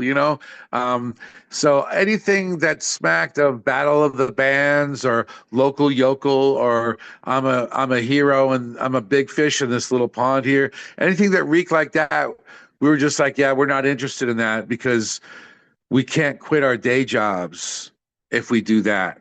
If we just become local yokel big fish, that might be fun. It might be a social life. It may be part of a scene even, but it's like probably it's a dead end. We could tell that's like, hey, there's people that are like not famous and they're like they've broken out of wherever the environment they come from and they're out there doing it and experiencing it. They have records that are out. They have tour dates that are booked. They're listed. You know what I mean? It's like they may not be on top of the world, but they're out there in the world doing shit. And so I think we were very aware of that. And we were in college and we weren't good college students, but we were like, well, we dropped out of college for this fucking thing. You know what I mean? So where are we riding this bus to? It's like, what are we going to do here? So I think that, yeah, that notion of getting out of town became very important. And so no scene, no, no, no. We're our own thing. We're our own thing because yeah, I think that's I don't know if that's smart, but whatever. I think that's the better intuition. Rather than if I had the other intuition, it's like, oh, I want to have camaraderie and learn things from others, and we'll all create something that's bigger than all of us, and whatever. And it's not that whatever. My personality is not like that. You know what I mean? It's too maybe I'm too egotistical, even. You know what I mean? But I just felt like there was a lot of people anyway that were wasting their time in the local scene and not really doing anything with their art, you know what I mean, in a real way. They were just, yeah, whatever. It's not legit, man, unless you got a gig in Chicago or Amsterdam. You know what I mean? It's just like, nah, you're not on the circuit. You're not doing it. And I think that's almost like a cliche of Boston bands at that time, like the idea of being a Boston band. Like there's so many great bands from Boston that just no one knows outside of Massachusetts. uh, Like post yeah, SSD and that. Sorry, go on. no, no. I used to, one guy I used to admire, and he never really made it big or anything like that. Although I think he had some minor career in France for a while. But what was his name? His band is the Liars, and they were like they were a pastiche kind of homage um, thing. It was very, it was a true garage band, with the Farfisa organ and everything. And it was they were trying to be very legitimate, I guess. They were trying to sound like, um, you know, question mark and the Mysterians or whatever. You know what I mean? That was their, reminds me a little bit of, uh, there's a, you know, there's a tendency, or there used to be anyway, with a lot of local bands in Stockholm. Sweden had a similar kind of garage band thing that they kind of as a genre, and so. But yeah, I used to like the Liars because one reason I liked him was I don't think I ever saw him. I only saw him perform live maybe once, but uh, the rehearsal space. We used to have this piss hole rehearsal space that had a sewer cap in it that used to flood once in a while, and it was down in a basement, and people lived in a couple of spaces, and it was just the most like ratty kind of gross space, and you paid a lot of money for one of these rooms, and like fucking $500 a month or something, for just this horrible corner of the earth. You know what I mean? Just windowless corner, that had power in it. That was it. So all these, and all the bands in there, they would party their asses off on the weekend and I guess play music, you know what I mean? But then like Monday through Friday, it was like no one was around, like during the day or in the evening, you know what I mean? It was like quiet. And it seemed like a lot of the bands that were in there didn't take it seriously or something. And because we were there a lot when no one was around, and usually in the evenings because we all worked day jobs. But I remember sometimes I go down there early in the afternoon to set up or something like that. But that dude from the Liars was always fucking down there practicing, even if he was just by himself. I used to hear him down there, and I admired that. It was like, and I wasn't going for like a polished thing. You know what I mean? I'm not a polished musician. Their thing, the Liars was not a polished thing. They're going for something that is quite deliberately unpolished, right? But trying to do it good, and trying to do it legit. And so I admired that. But yeah, the local yokel thing, it's kind of like I got nothing against it now. I mean, it's like sometimes that's all people have time for. They don't want to be in a band necessarily. They they they don't want to travel around the world and be separated from their families for months at a time. Gee, imagine that. Yeah. Yeah. Outside of the psychological damage you're doing to yourself and your family with touring, but I mean, like, but what you're saying, it's humbling to go on the road, right? Because you can be the big fish in the small pond of your hometown, but then when you go out there and you're like you're saying you're on the circuit, that's when the reality sets in of what it's like. So I can understand. Like we have the same phenomena in Toronto, where there used to be these weeklies like every city has, and there was like this phenomena of these bands blowing up in Toronto, getting on the cover of the weekly, and then you never hearing of them ever again afterwards. Yeah. Sure, sure. Um,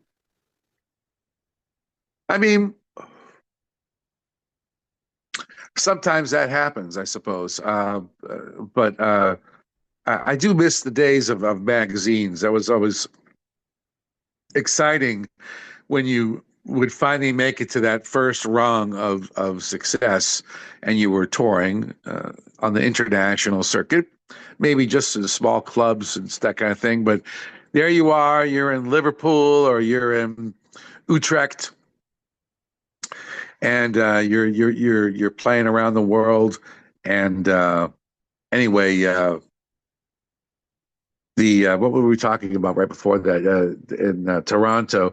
Oh, so a lot of the so-called music press, of course, there was a concentration of it up until the early 1990s, I guess, maybe the late 90s. Um, that carried over all the way from the time of jazz. There in mostly around London, where you had the New Musical Express, the Melody Maker, and then there was another one. I'm blanking on it. Sounds or Sounds, thank you. So that was the big three, and then you had a few other on the peripheral as well. And a lot of these things came out every week. So they would cover so if you were in London playing a show, like, if you were kind of in a hip band, maybe your show or your record or something to do with your record would be covered by one or all of these three weeklies, and of course, there was more reliance on actual printed newspaper press, so you would end up being interviewed a lot more than you would now by so-called straight press people, people that interviewed all walks of life, not just music personalities. So anyway, it was a different world, and it was that would be kind of a fun way that you could gauge whatever ripple you were making in the music business by way of these kind of, I don't know, I guess that you could say they were kind of shallow. They weren't shallow music magazines, but they were wholly focused on music in a sort of very scenestery kind of way. And you know, it was something about it that was, of course, it's just flavor of the week, right?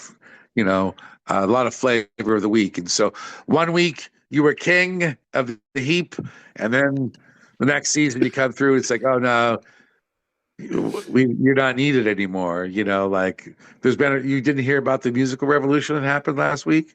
Yeah. You know, there's a whole new, and then you become whatever you become. You mentioned the word humility a few minutes ago. Yeah, you start to have more humiliating experiences. Yeah. I, preparing for this, I realized how much of my musical career is just following in your footsteps. And like, not to say that I've achieved anything you have with my band, but at the same time, we realized, oh shit, the UK is where to go for our band. So we went to the UK real early. And I think we were one of the last generation of bands to benefit from that UK music press. Like you're saying, it comes out every week. So they're always looking for something to write about. And if you can kind of figure out a way to get covered or accidentally get covered by these magazines, it was like a cheat code because all the cool people in America looked to these magazines. So even if you were like a band, you couldn't make it back home, or not necessarily couldn't make it back home, but were having a hard time finding traction, the UK press was definitely on board. Like for my band, it was the only reason that I'm here talking to you right now. Yeah, it was. Anyway, those were the glory days of that. I guess it's different now, but whatever. It's still hard, is what I guess what I was trying to say. Um, it's certain things have shifted around, but it's still basically just whatever. You have to be willing to, get in the van, get in the van and go and sleep on couches and floors if you have to, and commit to the lifestyle. I remember. I'll. I think this is not a bad story. We were talking about old bands. Do you remember the SST records? Of course. Absolutely, yeah. Um, One of the bands that used to come through was my favorite, and they were called Angst, and they were this little three-piece they were from the Bay Area. But anyway, I used to watch them, and they weren't really punky. They were kind of more like folky, but they were both fast tempos, And I loved their shit. I thought that they were great. Anyway, years later, I got to become friends with them. And so anyway, I'm still friendly, especially with the bass player, this guy called Joseph Pope. And anyway, so Joseph Pope lives in the San Francisco area. And so sometimes when I'm in San Francisco, I'll be meeting him for a cup of coffee or breakfast or something like that, and we'll catch up and we'll talk about music or whatever. And so we walked into this coffee shop at an off hour, like at 6 in the evening, when everyone had gone home and in the neighborhood, and this coffee shop was open still for some reason, but there was no one in there. There was just one employee, and we walked in, and I was on tour and he was looking the way that he always looks, but it's a certain kind of look basically that you have for a while when you're a musician, and you have on like black boots and like black jeans or trousers of some kind, and then like a black shirt, then like a black jacket, and then like a black hat, and a black scarf, and you're just kind of like all in black, kind of like work clothes, kind of, but stuff, the look, there's a certain, maybe like some dudes, it's like a little more slanted towards like Dickies specifically or something, but basically there's this kind of like I'm on tour kind of dressed in black look, and it actually from a historical point of view, actually, it goes back much further. I would say, I would argue that it fits in anyway with the age-old on your theater blacks, right? When you go to put on a show, you don't, it's whatever it is that you do in the show, it's about the show, it's not about you. And so you dress in black to kind of fit in with everything else so that you don't stand out. You don't wear a fucking, you don't wear a chicken costume, you know what I mean? You fucking be practical. You know what I mean? I don't want to stand out. I just want to fit in. I want to blend in. And oh, you want to look clean, but I don't have time to get to a laundromat every day. So you go black. It's very utilitarian, right? Absolutely. So we walk into this coffee shop and we're both like in our usual black. And so this young guy says, "Hey guys," he says, "Hey, what are you?" He says, "Like, what are you all guys in a band or something like that?" Because the way we look, and of course we both are well beyond in a band, right? And we're just sort of like, and then without missing a beat, Joseph says, "Hey, it's a commitment to a lifestyle, man." And he just like, and even though he was being funny, like he wouldn't let the kid on. He didn't let the kid know that he was being funny. He didn't break character. He was like being serious. It's like, it's a commitment to a lifestyle. Like, don't you get it? Like, kind of like, why would you question my religious vows that I have taken? You see that I'm wearing the fucking priest outfit. Why would you question my validity as a member of the priesthood? Make my fucking coffee, young man. You know what I mean? It was Yeah. like, it's so great. But that's it, though. It's a commitment to a kind of a lifestyle. It's hard to define what that lifestyle is, but I think my coffee shop. The kid, the barrister. "Oh, you guys look like you're in a band." It's like, yeah. It's like, yeah, we're in a band. And it's like, so the fuck what?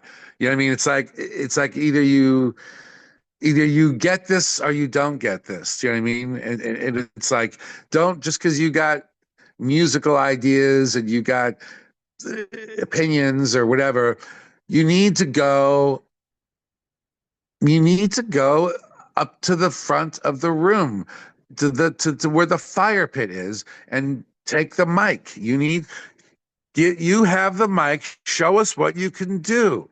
You know what I mean? Wherever that is. You know what I mean? You have to get out there and really do the thing. Um, and also you have to be, I think, if you actually are going to be good, doesn't matter what genre you do, if you're actually going to be good, you can't have one of the tenets be that I have to be financially wealthy out of this. You can't, if anything to do with it is wealth, you lost. Back to the video game, beginning of the video game, eh, invalid. Your art is going to be your art is shit now because you're not willing. I'm not saying that you have to go into poverty for it. I'm saying if you have to be at least willing to, all right, make your way in the world to pay your rent and to pay for your food on the table and to put a shirt on your back. Yeah, it's got to do that for you. It's okay to expect that out of it after some point. But you have to be willing as an artist, I think, to kind of like not be a superstar. Do you know what I mean? And fucking see what that feels like, or else, yeah, there's something about it that is off. Well, like you guys dropping out of high school, dropping out of university to pursue this band at that time is a leap of faith because there's no Pixies that had that lane. Like you could have signed to a major label like The Replacements or Husker Du, I guess ultimately Dino too, but you guys kind of did this independent thing with 4AD and just sort of like it's a brave artistic career type move to be able to do Brave that is at not that the right time. word. I'm sorry. It's Foolish, not maybe. brave. It's not brave. It's just an option. You know what I mean? It's like, and those major label options that, signing to a so-called major label, while that was in the air and people were trying to do that, I think that, at that time, everyone, even the people that didn't know shit about being in a band and record contracts and stuff, there was still at least this notion that like, that's the corporate man, you know what I mean? And there's a lot of strings attached. And if you get caught up with those people, you're stepping into a world of compromises. You know what I mean? And so I think we lucked out in that we were hooked up with a manager that worked with this band, the Throwing Muses, who had worked with this 4AD label in London. So their whole thing is arty farty to the max, whatever it was they were doing. And so when they invited us into their umbrella scene there, how do I put it? They left us alone. You know what I mean? Like they didn't question anything that we were doing. They didn't even understand it, I think, themselves. They just were like, we definitely were not the usual kind of music that they dealt with. Although the Throwing Muses were guitar based, even though they didn't sound like us, they were guitar based. Well, hell, even the Cocteau Twins is guitar based. But yeah, we were not. We were the most garagey thing I think that they had ever signed, and so always from the beginning there was I never had any kind of artistic freedom or license. It was never restricted to me from any point of view other than I guess you could argue financial. Like sometimes I had more money than other times to spend on a particular project, but I've never had anyone say, no, we can't put that out for you unless you make it sound more like this. You know what I mean? It's like I never. So anyway, artistic freedom has always come with the package. So anyway, I can't believe that there people sometimes bitch and moan about stuff, but sometimes it's like I go, I don't know, man. Like, what kind of a weird compromising situation did you get yourself into to that you had to agree to do that? It's just like, I don't know. It's like, I don't know. Isn't that kind of stupid or kind of lame? Like, just like, it's not definitely not cool. Like why did you do that? And I suppose the main reason people get themselves into compromising situations, two reasons. One is that they want the fame and the money or whatever. They want to fast track it or something. So they get themselves into a compromising situation. And then I suppose the other situation would be someone that has tried for a long time and never made it on a low level, right? And then suddenly out of the down the road, even though they're 12 years deep into it, they get offered a situation that's highly compromising. But Mhm. at least it's a situation, you know what I mean? And yeah, that's a more admirable place to be, I suppose, because at least you've got some, at least you can be, what's the word? You can be devious in that situation, I Yeah. think, because you have some experience. I really anytime I'm on tour and I start getting in my own head about shit and like the situation I'm in, I think back to that show at the Horseshoe where you played to a sold out crowd and then after the end of the show, you put on the gloves and loaded out your own gear and I helped you load out the gear. And that to me is like I don't know, that's what separates the bands that are, doing it in the pursuit of the short-term goals and bands that are doing it because they love doing this for real, for real. And you did buy me a hot dog afterwards, so thank you for that hot dog. But it No was, problem. I think the more important than that hot dog that night is the I'm sure lesson. you deserved it, having loaded the gear. And the Well, you were Catholics, loading. we had a lot of amplifiers and things, and so yeah, it was a lot of for a club band. It was a lot of gear. But I think more than that hot dog, the greater thing you gave me that night is the sense that no matter what you do in this music business, you have to be ready to put on the gloves and load out the fucking gear. Well, kind of, you know what I mean? And not to even, I think ultimately what you want to eventually achieve is someone that you can afford to pay to do that for you so you don't fucking bust your hand. Because because when you bust your hand, you don't play as good.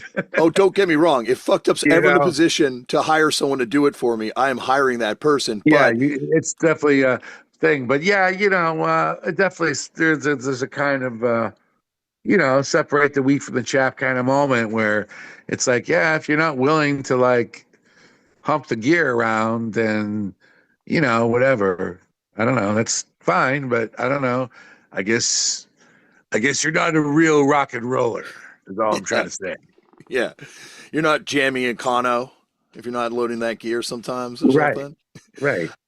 It also those Catholics records, like all your stuff. I feel like it's almost like a auteur musician where you can follow your voice through all these different projects and they change, and the stuff you're doing on the solo stuff versus the Pixies versus the Catholic stuff, it's always different, but your songwriting is the consistency to them, but it's always fascinating, and I love those Catholic records. I feel like they are not, I don't want to say they're underrated because everyone I know that knows those records loves them, but I feel like they're kind of underdiscovered a little bit. Yeah, I mean, that's okay. I accept that. Not everything that you do, especially if you do, I don't know, at least for me, I put out records on a regular basis. And so I could probably put out fewer records and I don't know, edit out some of the material, but I don't know, that's kind of boring for me and I just kind of want to have fun with whatever project I'm involved in. And it's you know, I am making music here. I am making art here. So I think it's okay to allow myself some indulgence wherever that may be. And anyway, those records, we tried. I mean, we, we followed a particular kind of technical formula in terms of the way we recorded them. And I suppose that um, in a weird way was even more related to the live performance than it is for a usual band, because every time we recorded as a band, it was all live. Like there was never any mixing. You couldn't like fix something. So it was, well, what it was is you record and you mix at the same time, right? Yeah. So all the decisions, any production movements or whatever, the arrangement or whatever, it's all decided live and played live there. It's just like if you did it down at the nightclub, but there's no people there. And so when we would perform live, we're basically doing the same thing exactly as we're not doing a facsimile of the record we made. Oh, no, no, no, no. We're doing exactly the record, especially if it was the same arrangement, exact. Like we took some liberties with the recordings. Like we would have like Joey from the Pixies and Eric Feldman would come, and a guy called Morris Tepper. We'd have different people come and sit in with us, and play something, so we could have seven players, because we were lied to try to think, but we want some tambourine and we want the mandolin at the end. You know what I mean? So we'd have to give these little sort of auxiliary parts to friends of ours, right? So there'd be 7 or 8 people in the room playing, not all in the same room, but all at the same time, you know, in the isolation booths that we would create. And so it was all live. So occasionally we would go for a bigger production, is what I'm trying to say. But for the most part, 75% of the recordings, it's just like whatever the 5-piece band is, a 4 or 5-piece band playing. So when we go perform those songs live, I don't know, it's interesting. I'm just realizing it now. That is not a facsimile. You know what I mean? When you make a record, sometimes you're sometimes making a facsimile of what we sound like potentially when we're live, but it's not. It's a true facsimile, because things are separated out. You record things at different times. You double things. You augment things. You do all kinds of jazz, technically speaking, to achieve that recording. Even if you make the spirit of it 2 guitars, bass, and drums, it's still a facsimile of something. and then you have live. And there's a kind of a big gap there. But with the Catholics, there was no gap with it at all. And it wasn't because we were one of those bands that didn't record. Like there's bands that like play a lot live, but they don't put out that many records, right? I've been going down the rabbit hole recently with Commander Cody. Um, Yeah. um, and there's not a lot of records, but there's a shitload of stuff on YouTube, man. Just all these gigs, different eras, everything. It's beautiful. And I'm not even totally into that kind of music, whatever Yeah. that jump swing country stuff or whatever it is. This kind of it's very old school, you know. I appreciate it. You know what I mean? It's got some, you know, joie de vivre, you know, for sure. But anyways, what was I trying to say? The Uh, live Catholics. the live Catholics, we put out like 6 or 7 records. So it wasn't like we were not recording, we just played live all the time. No, we recorded all the time, and then but it was all live, no edits. And you know, the only time there's an edit, I think, is there's 2 edits on the first record, and it was just kind of like a to make something between 2 takes. But after that, we were like, nah, we're not even going to do that anymore. It has to be the take. You know what I mean? Like we're not snipping between take 2 and take 5. Like it's all going to be the same take live. It's a 2 track or 1 track. Only that take. That's so. The band used to get they, you know, in the end they were a frustrated band because it was like when you're recording popular pop music or whatever of any kind, the vocal is kind of the center of the picture on some level. And so you'd be going for the best vocal performance balanced out with the band performance. So that the take that would be chosen would be the one that has, oh, that's where I played that mistake, you know, and we did it because that was the best vocal. They get it, but it's like, whereas normally in an overdub situation, it's like, it's no problem. We're gonna just fix that one note and then we're good. You know what I mean? But you're doing live to 2 track. You're not doing facsimile. You're doing, this is the way that it went. This is what happened when we did our performance, you know?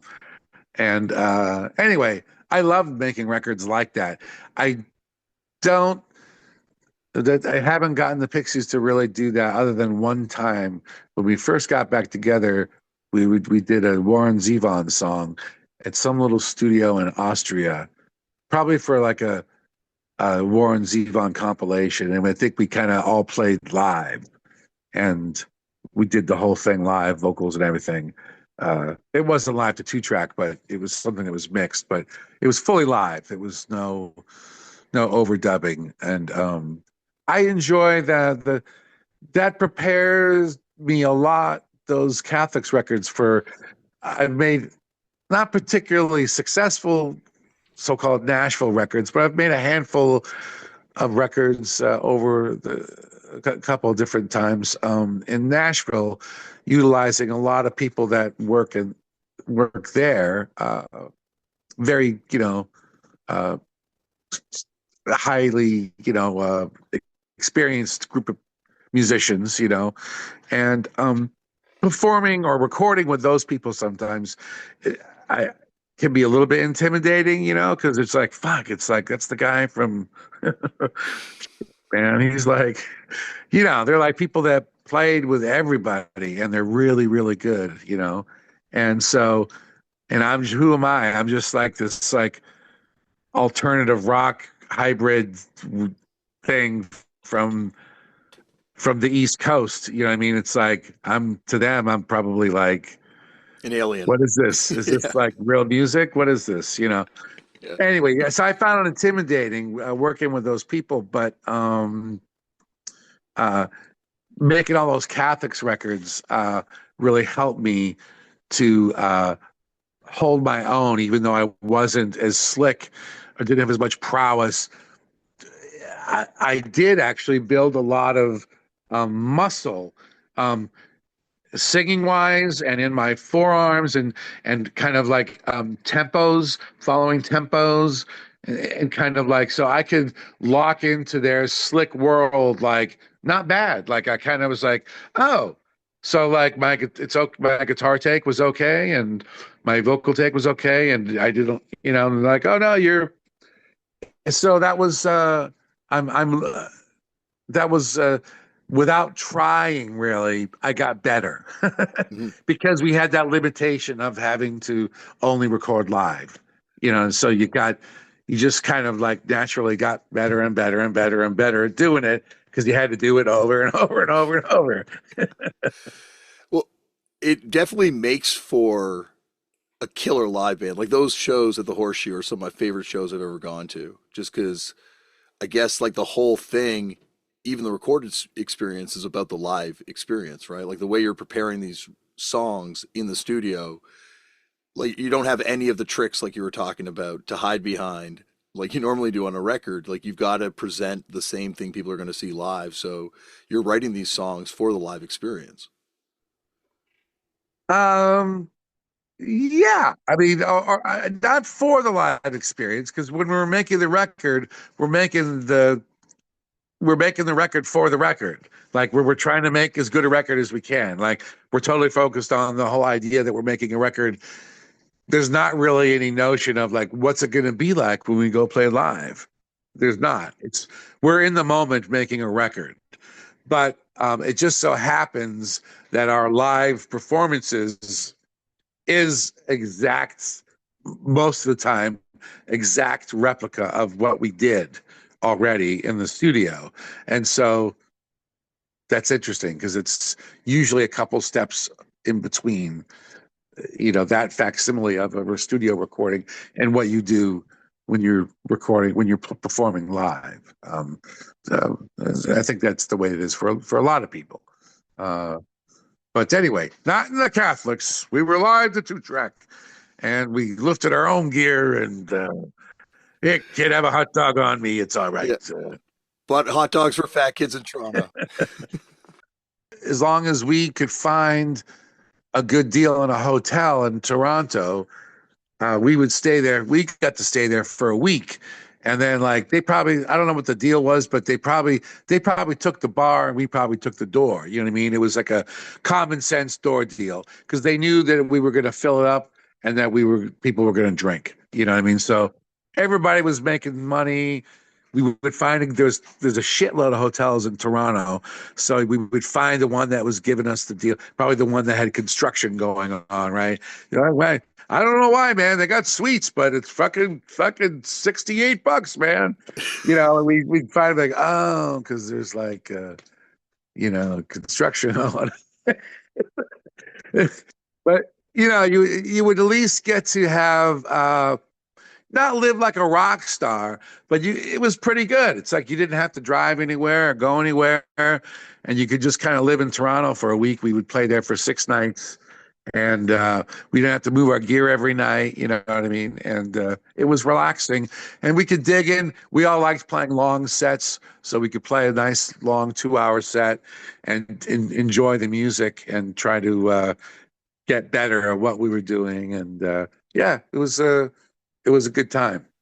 And also like a super group in terms of membership in that band too, like Human Sexual Response and Miracle Legion and all sorts of like, fairly important underground American groups, to me at least. Yeah, sure. Certainly, Rich Gilbert. Yeah, he was. They still perform every year.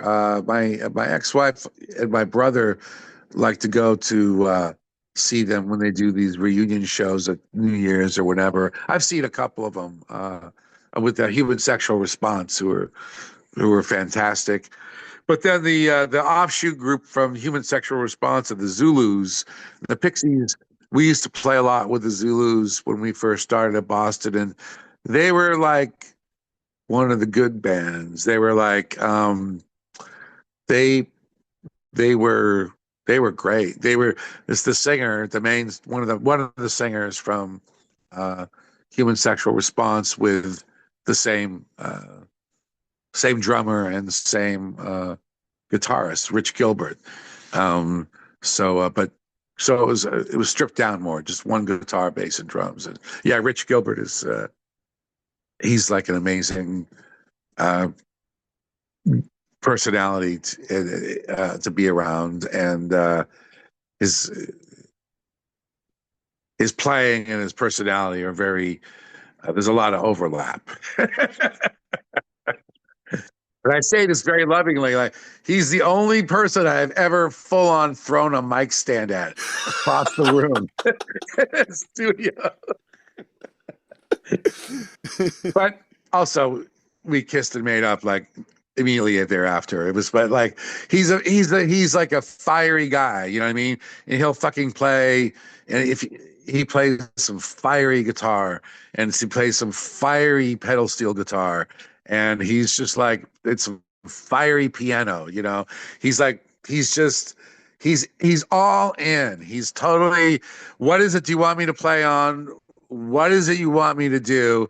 And here we go. You know what I mean? He's committed, you know what I mean? And his personality is a lot, but you know, whatever, he's doing hard shit. And so I remember like with the Catholics, because he had an older pedal steel, you know. So this is like, you know, as it is, it's like flying a helicopter, right? They got fucking got pedals on both knees, plus their little slide bar, plus all the picks on the fucking hands. You know, it's just fucking whatever. How many strings is it? It's like, you know, two different necks and like 18 strings or whatever the fuck it is. You know what I mean? It's just like it's already forget it. I'm not interested. You know what I mean? And it was like he was underneath a car, like an old car. Every gig, Rich would be like underneath his pedal steel with a screwdriver, like trying to adjust some fucking spring and go. It's totally just like because trying to keep all this precious old gear, you know what I mean, that we were using too, you know, the stuff that we liked, you know, and he had this guitar that was a great guitar, but you know, he had to give it a lot of grease and love, you know. Fucking so you know what I mean? It was just like, you know, it was like that. But it was like that all the time, like on the stage, but also off the stage, like the whole van, like they told me to park in the tunnel at the hotel because not to go in the garage because we would hit the ceiling, but just park at the beginning of the tunnel. It's right there. It's fine. And I did that, but they didn't tell me that this is a big air vent.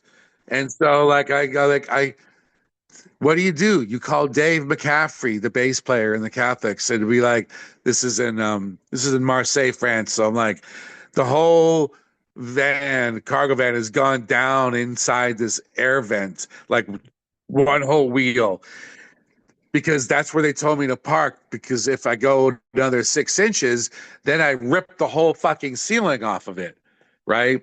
And it's at an angle, you know, and it's like, oh fuck, here we go again. You know what I mean? And I'm like, Dave, like, what do we do? You know what I mean? And then sometimes even Dave would be like, I don't know, Charles. Like, I don't know. And we just wouldn't know. We just like, well, somebody's got to get behind the wheel. Someone's gonna like fucking here we go again, trying to get the van, you know, it was like that all the time. To me, the Catholics is like playing live to 2-track and then literally being in Montana trying to figure out like why the chains on the wheels aren't working because the trailer's like stuck in a parking lot and it's fucking 18 degrees out and the chains aren't working on the fucking wheel. You're just doing that shit, you know, like after a gig, and it's just, you know, whatever. It's just like, yeah, it's not for everybody. It's cranky, man. It's cranky a lot, you know. You're just up way too late, up way too early, and just a lot of fucking stupid ass shit having to do with vans. You know?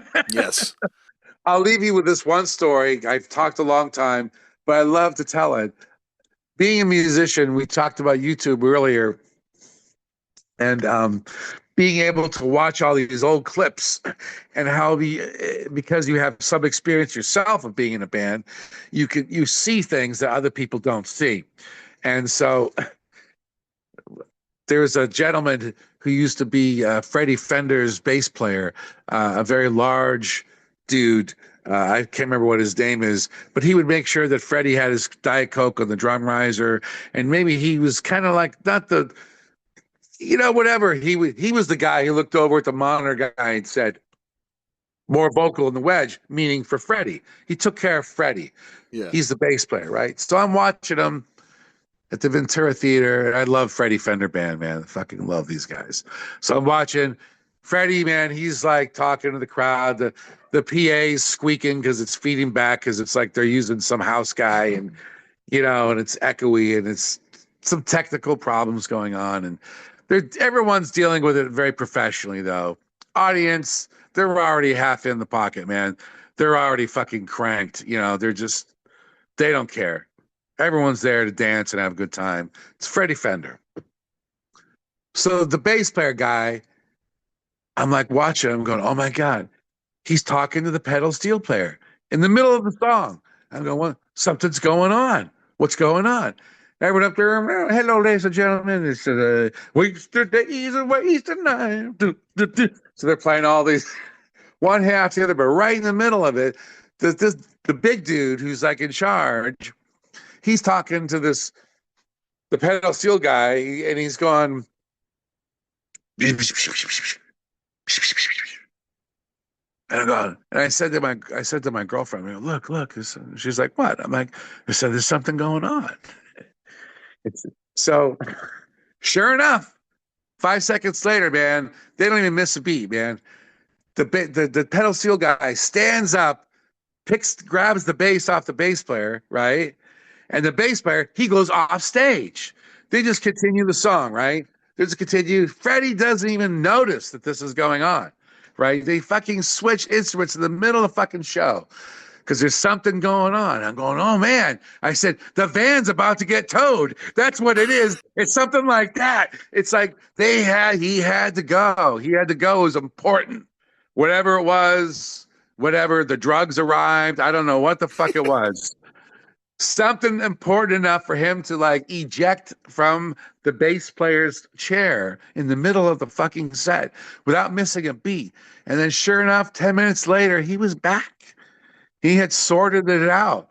He was back, and he just walked over to the pedal steel player who was playing the bass. He's like, I'm back, man. 3, 4, switch, and boom.